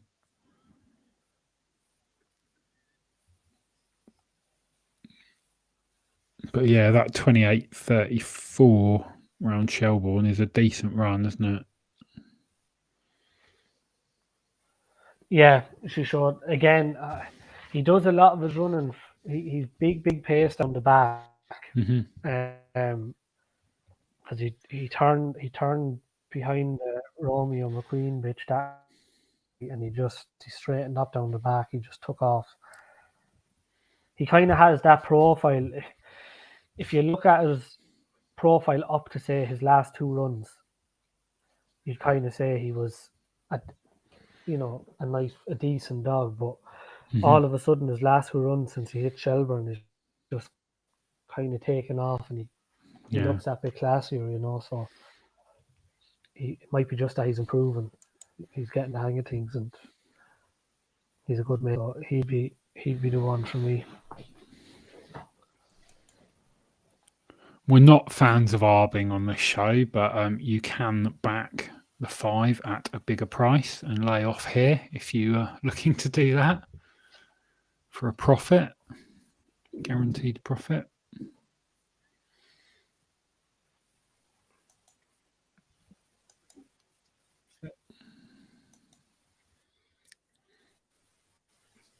Yeah, I'll be against 4.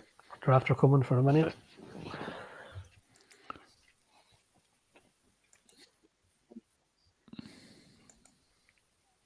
He just edged in, I think, won't he? The market's back in line now.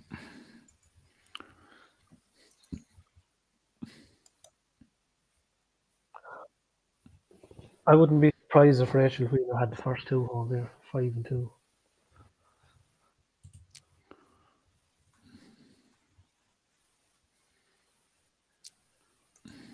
Yeah.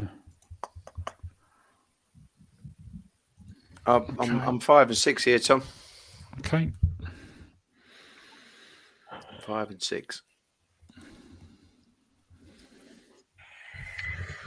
There is the bell. The runners in 1 Cost Real Deal, 2 Midfield Dino, 3 Blue Rumble, 4 Weekend Dream, 5 Anna Bailey, 6 Kilgraney Clang. Hair up behind traps. Racing, good start by 6 Kilgraney Clang and 5 Anna Bailey, 4 Weekend Dream in the middle, and 4 Weekend Dream leads into the bend, shows fine early speed to get around in front of 5 Anna Bailey. Then comes 6 Kilgraney Clang, but it is Weekend Dream, the juvenile classic winner. He's on by 3 lengths to win second, 5 Anna Bailey, 6 and 3rd Kilgraney Clang, but 4 Weekend Dream. Returning after a layoff last week, he leads into the home straight. He'll come on for the run, but he's going to emerge an impressive winner. Second is 5 Anna Bailey and 6 Kilgraney Clang 3rd. The winning time 29.62. Congratulations to Lars and Anita Wickander, the heat winner of the Derby. There we go. You can't beat Guildford, can you? You just can't beat him. No. Ah, geez, I watched his last one. I thought he was awful. I thought it was awful. I did. I thought he'd. I actually had down here. I thought he'd move a fair bit from it, but I was just more worried about the draw. And he did cut across, but he just came away too well. Yeah. Cool. Although I think his last run could be made look worse than what it was, because the Velasco dog went up around his outside and kind of cut him at the bend. And Yeah, probably but he shit himself though. That was the thing. That he shit himself. I just don't like to see that. But it's just probably because he wasn't really fit. Do you know what I mean? And obviously mate, what he's done with his dogs to get them so good to start off. I mean, as I say, even with your Vincenzo dog there, you know, it was a bit of a funny thing where he went around the last turn. But man, he's very, very good with a dog, Guildford. Very, very good. Yeah. Yep. Oh yeah, he's savage. Yeah. Very, very good, and really, really impressive. He's just a likable fella as well. Yeah, fair play. Yeah, he's very down to earth and all. He is, yeah. He is. Actually, when I worked for the first job I had in dogs with Pat Kelly, with some nice sort of dogs, but we would never say he always maybe kept 12, 14 dogs, but there was never really anything like top draw, you know. And we came across a bitch called Alexandrova, and she was just, at the time, she was the best bitch in the country, and she actually got to the final of the Oaks, and Pat Guilfoyle's bitch flew out and beat us ahead. She was like I think she was a big enough price. She could have been 8 or 10 to 1, and Alexandrova was money on. She missed the kick. She was last turning off the second bend. It was the most heartbreaking thing ever. But I was only a young lad at the time, but that's the I actually came across Pat Guilfoyle, and you kind of speak to him a bit like over in the kennel area, and it's just he's never changed. Like, he's always come across as an absolute gent, you know. So yeah, I agree with you. Yeah.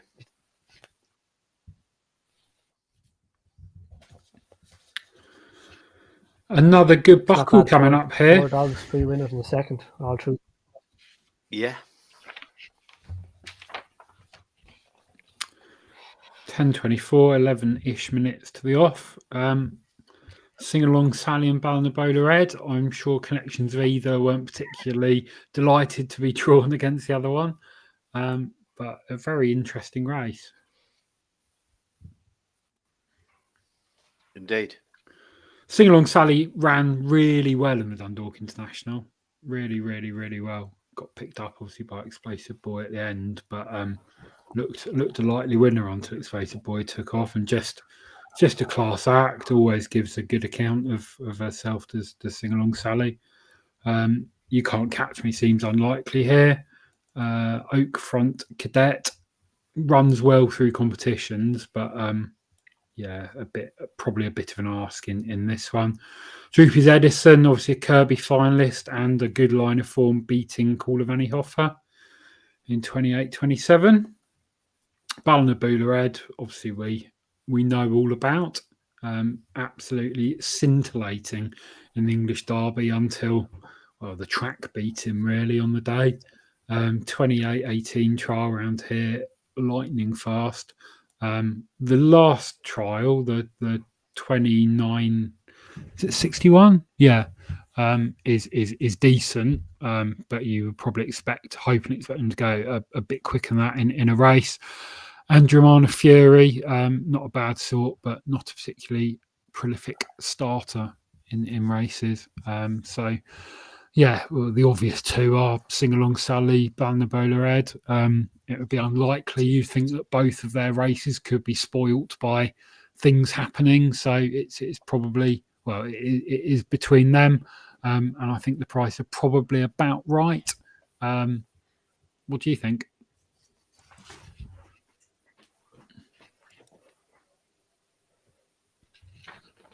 I'd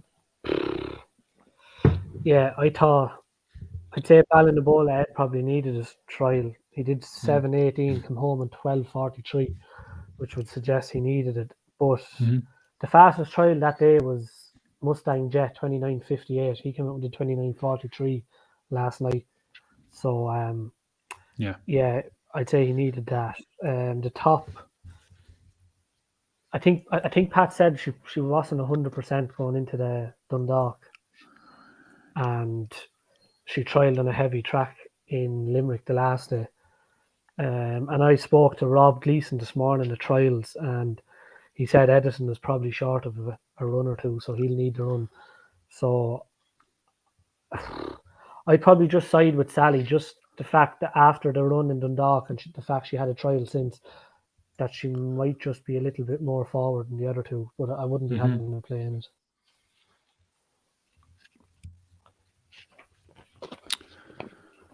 And what's your view on the race, PL? I can't get away from Balnabola Red, really. I can't get away from him.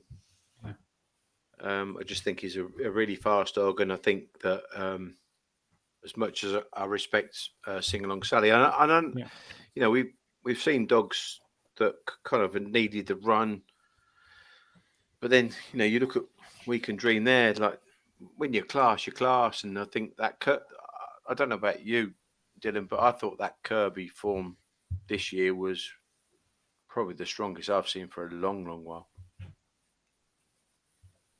Yeah, it was a crazy competition. It always is, obviously, when you look at the prizes. Yeah, of course. I agree. I think this year is some of the dogs that come out of it. I agree with you. I think he's an absolute airplane. He's crazy fast. It's a trappy little affair. Again, I'd be just quite interested to see what he does out of boxes. I know we spoke on and about, Ian was saying the difference the trapping here and in England, and it might have caught him out over there.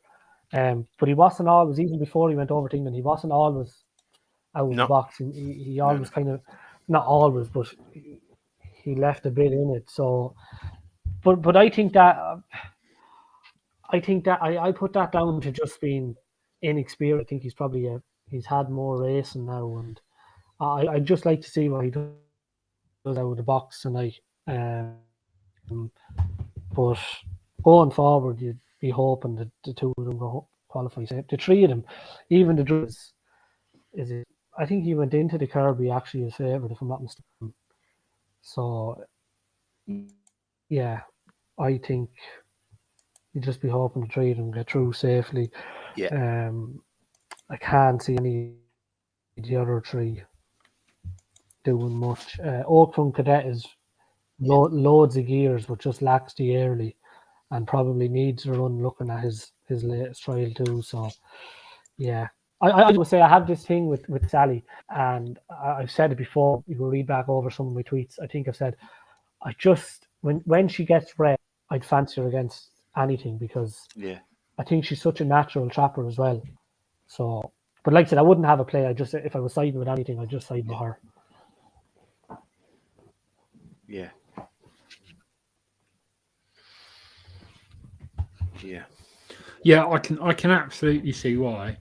And if I hadn't seen Ballina Bowlerhead tear around Toaster in the derby with my own eyes, you look back at all of the form, all the runs in Ireland, and you land on Sing Along Sally every single time, every single line of form. But Ballina Bowlerhead was just so special around Toaster. If he can translate that from what is quite a weird track through a bit of experience back to Shelbourne, I think he could do something extremely special. Fair, Tom. He was all right at, well, he was all right in Tralee because he broke the clock at Tralee, but he was all right in Limerick as well. I actually think the 550 run will suit him better. You know, the long run to the bend, I think it will suit him. And like you say, Dylan, he's probably not. He's never been the most flashiest of trappers. He can trap, but he's never been the most consistent, flashy trapper anyway. He's just got brute pace. He's just got brute all-round pace. And as much as, I love Sing Along Sally, and like you say, she is a professional, I just think he's got X factor, this dog.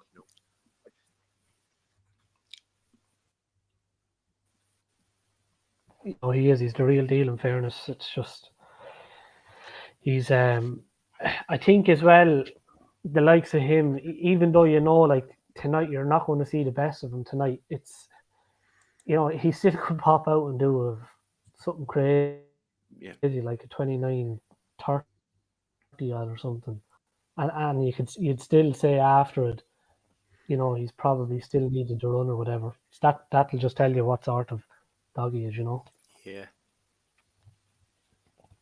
Yeah. PM, friend of the show, is on the chat. Standard comment about the size of the dogs. Yeah, you do get big dogs around Shelbourne. And there's about a dozen messages there. There's too many to put on in row. Videos and stuff said Buckley's dogs look a bit underdone, which is a main worry. Campaigning the dogs through the derby, that's what it's all about. PM, Sing Along Sally, nice weight for the Rows, get the lot on a score. Very good, very good. Ed reminds me of his granddad, Premier Fantasy. What a dog Premier Fantasy was. That's his granddad. Yeah, yeah. His granddad, yeah.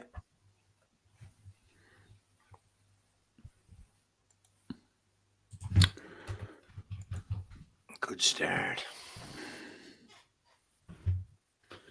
Count leveled off. 2 minutes to the off. Let's see where they are on my other screen.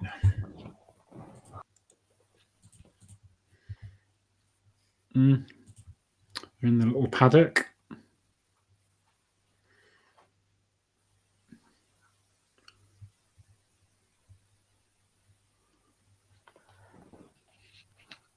You wouldn't want to go in there with white trainers.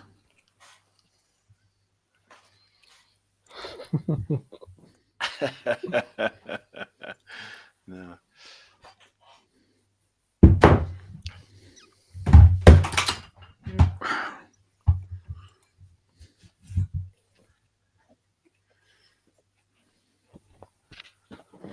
Going behind boxes.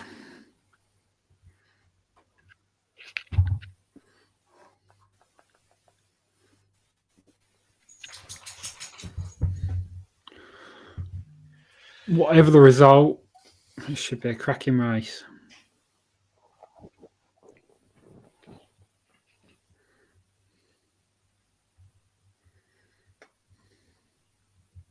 Plates are coming off.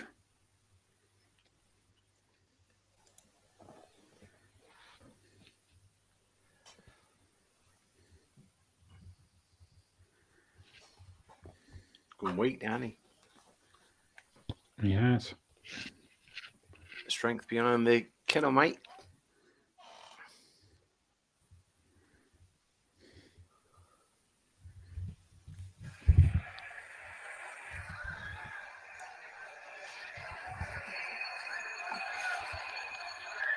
And there is the bell. The runners for Heat 25 of the Derby. 1 Sing-Along Sally. 2 You Can't Catch Me. 3 Oak Front for Cadet. In 4 to be Edison. 5 Ballaboo Lad. And 6 is Dramana Fury. Hair up behind Traps. Racing, good start by Sing-Along Sally. Ballaboo Lad missed the kick. He's back in 5th, but out front, and it's Sing-Along Sally going to lead on the bend from in 2nd now. Ballaboo Lad, who runs a remarkable corner. Duppy's Edison 3rd, but out front, and it is Sing-Along Sally. But Oh look my at Ballaboo God. Lad. Go He on, hits the Christy. front into the 3rd bend. Oh. Sing-Along Sally Christy. on the south side. Duppy's Edison next with 3. Out front, Cadet. Go on, Christy.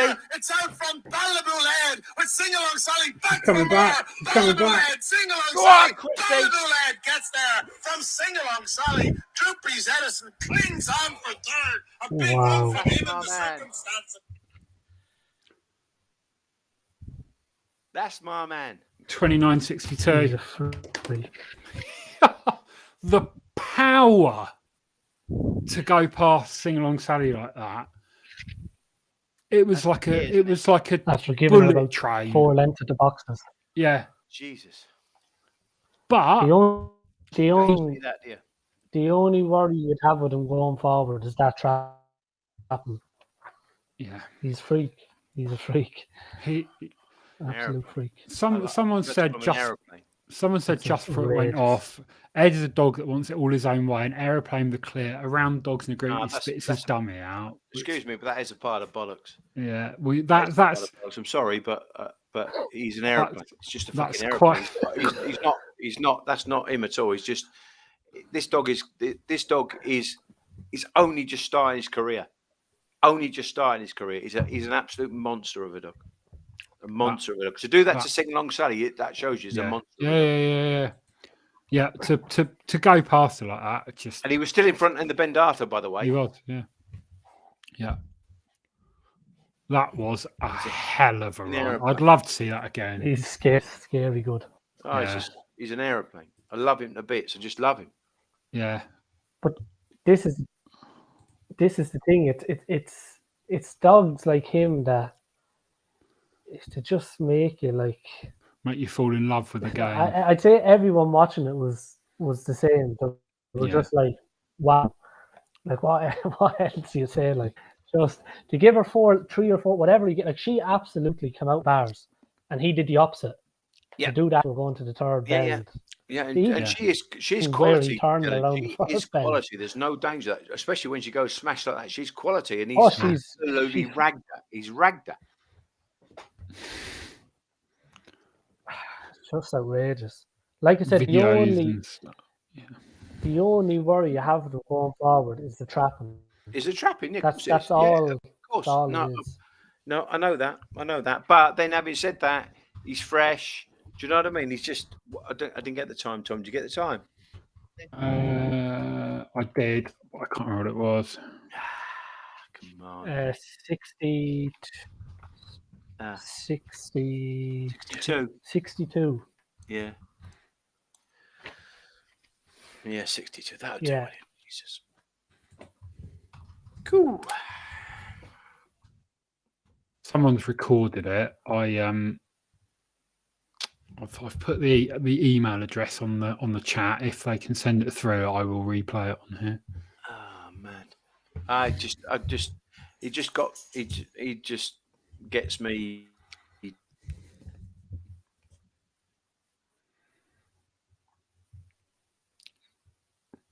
honestly. Yeah, we tried to we tried to lease him, Dylan. We did.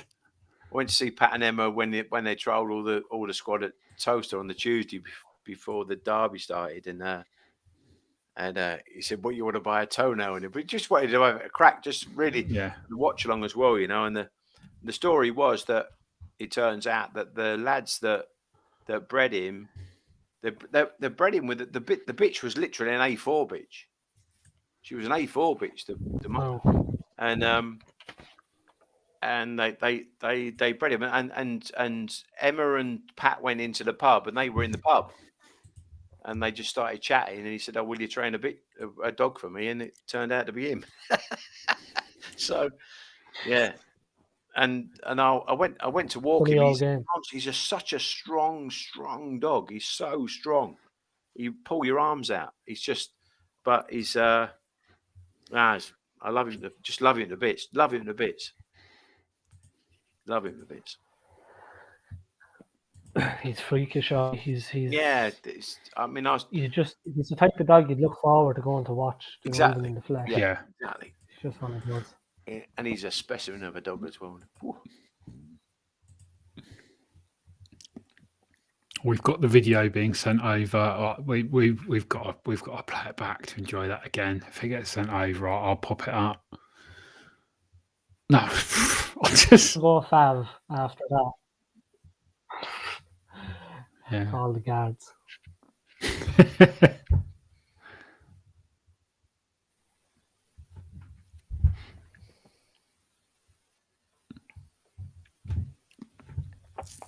For those hanging on for the boxing afterwards, apparently the ring walk is at 10:55. So we'll be done before then. The fact I've got this far, I probably will say I'm watching now. Yeah, agreed. In fact, the view count is actually going up as the night goes on, which is unusual. I think it might be people wandering in from the pub. I'll put it down to banding on the red, Tom. That's what I do. Yeah. You and Christy. Just shell shocked. Stop. Yeah, love the dog. It's one of them. You keep watching that replay now. Yeah. Yeah. I will do when it comes through. Oh man, I'm so excited. Yeah. It was special. Very, very special run. Just got Harry just texted me as well, where he said how he slingshotted himself around the first two bends. He was just awesome, wasn't he? Yeah. And that's what I mean about. And I know. Listen, everyone's got an opinion. I might have been a bit disrespectful to the man. But I don't agree with it. I'm entitled to my opinion as well, and I don't think I think that night at Toaster, it was just a freaky thing, and the hair was short, and I got to tell you, it was a farce, really. But I can see why a lot of people read it like that, given the nature of how he lost and how he trapped. Yeah, but Tom, it's not, you can't judge a dog on one. No, of course you can't. No. Absolutely, absolutely. Got rubbed up with Aussie captain of coming up the last. And they're both tangled, and it was a travesty for the English derby. To be fair, it was a travesty that he got knocked out. Yeah, but things happen, and again, we've been in this game long enough, Tom. That's dog racing. You just wipe your mouth and you carry on. And I think it took Pat a long while to get over that, because he knew how special the dog was when we were trying to burgle a share. Yeah. On the steps on that Tuesday evening. But do you know what I mean? Listen. She said to me, Lorraine, she said, I'd love to buy that dog for you. I'd love to, because she's the one with the money and not me. But yeah, I think with Dylan, like I've seen two fast dogs. One was Brett Lee in 2001. And the other one was Premier Fancy, and that's his granddad. And he's just, I say, I think those dogs only come round once in a lifetime, sort of thing, really. And and he's a special dog, I think. Yeah. But you're right, and I think as well, even with Premier Fancy, Dylan, his Achilles heel was his trapping, and yet I just think that makes it more exciting. The fact that he has got a little bit of a chink in the armour, if you like. Right, I've got the video if we want to watch it. It's one of those as well. If you watch him some night and he actually traps, as soon as he comes out, you're just going to be like, "What's he going to do?" Yeah. Right, I don't know how this is going to be quality wise, so we shall see. That's perfect. Good start. And there is the bell. The runners 4 Heat 25 of the Derby. 1 Sing Along Sally. 2 You Can't Catch Me. 3 Oak Front for Cadet. In 4 Drubby's Edison. 5 Ballaboo and 6 is Dramana Fury. Hair up behind Traps.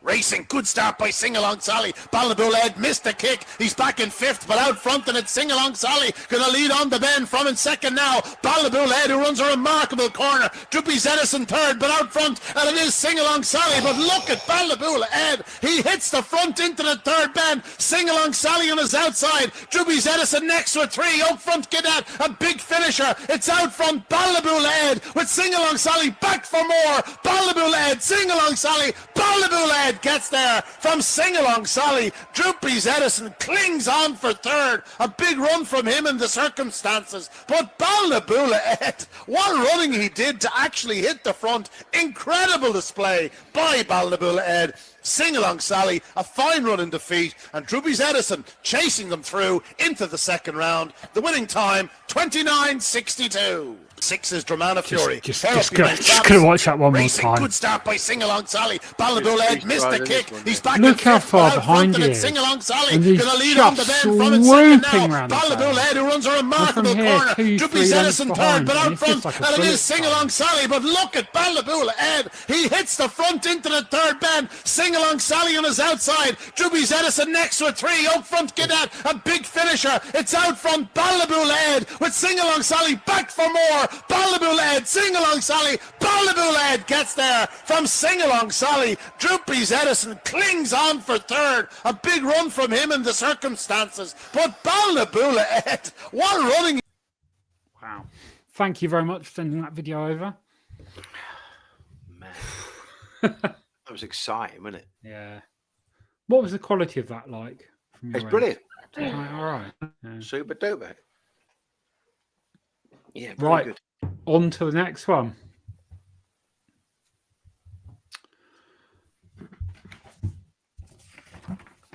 The lucky last. The lucky last.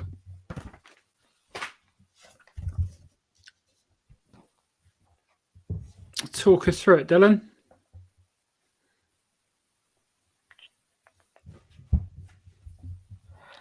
I have a bit of interest in the top. I think he's won. I think he's won twice out of 1, so he should be well drawn. 2 and 3 are good away. Three's a funny one. If he got on the bunny, he's really he's quick like, but he has to be out. He has to be out in front. I'd fear for Bocco's Leah in 4. I think she wants to be close to the rail, and like I said, the fact she has a bit of early on her inside as well, she might get held up. 5 probably lacks a bit up, but has a bit of pace. The dog is extremely quick, but lacks early as well. I've had a little play on the top, and like I said, on it as well. I just like him, but I'd be really interested to see what he can do here now. My notes just an exciting prospect. The one, 2 Urban Fire's got decent early pace, and a reasonable record, but generally only running tough races. Clone Blue, I couldn't quite get my head around. Bocco's Leah, very, very quick on the day. 27.99 on the card. There's not many that break the 28 barrier around Shelbourne. Churchtown Sid's been beaten by the 2 in a previous race. Ballymac Ben is running reasonably well, and again, Soul Wide Sea got a reasonable pitch, but I made it marginally a race between 1 and 4 from a betting perspective. PL, any angles with 1 minute to go to get a bet on?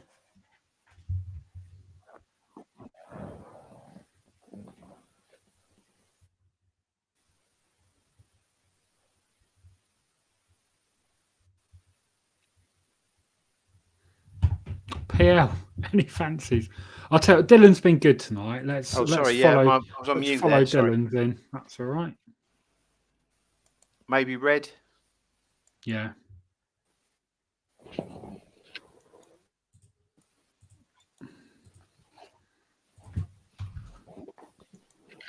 You fancy 4, didn't you? I will have a saver on 4. Yes. Probably a bit more on that way. Let's have. Yeah.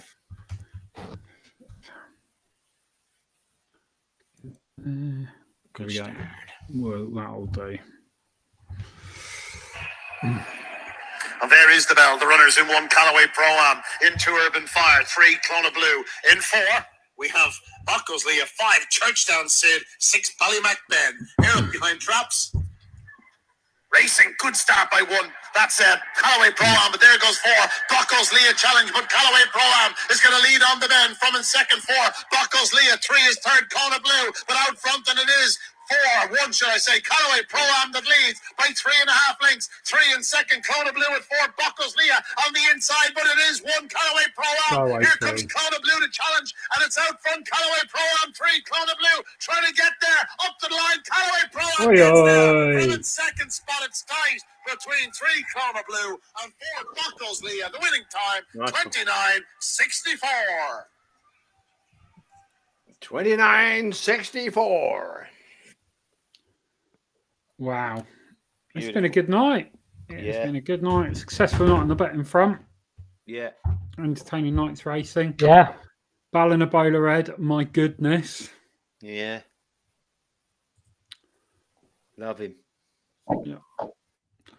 Who's Derby favourite after what we've seen the last 2 days? Do you think Cody will be favourite? No.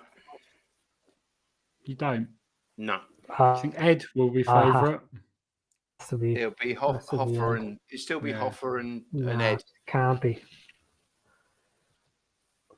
You don't think so, Dylan? Yeah. Who would you be putting the top of the market then? I off that. No, off what we've seen, I think Ed should be favoured. Mm-hmm.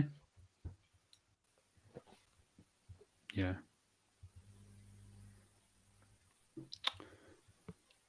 Yeah, there's been Hoffer. It's just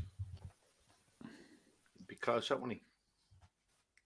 I wasn't as taken by Hoffer's run as I expected to be, but it is still early doors. You're a hard man, Tom. Hard man to please.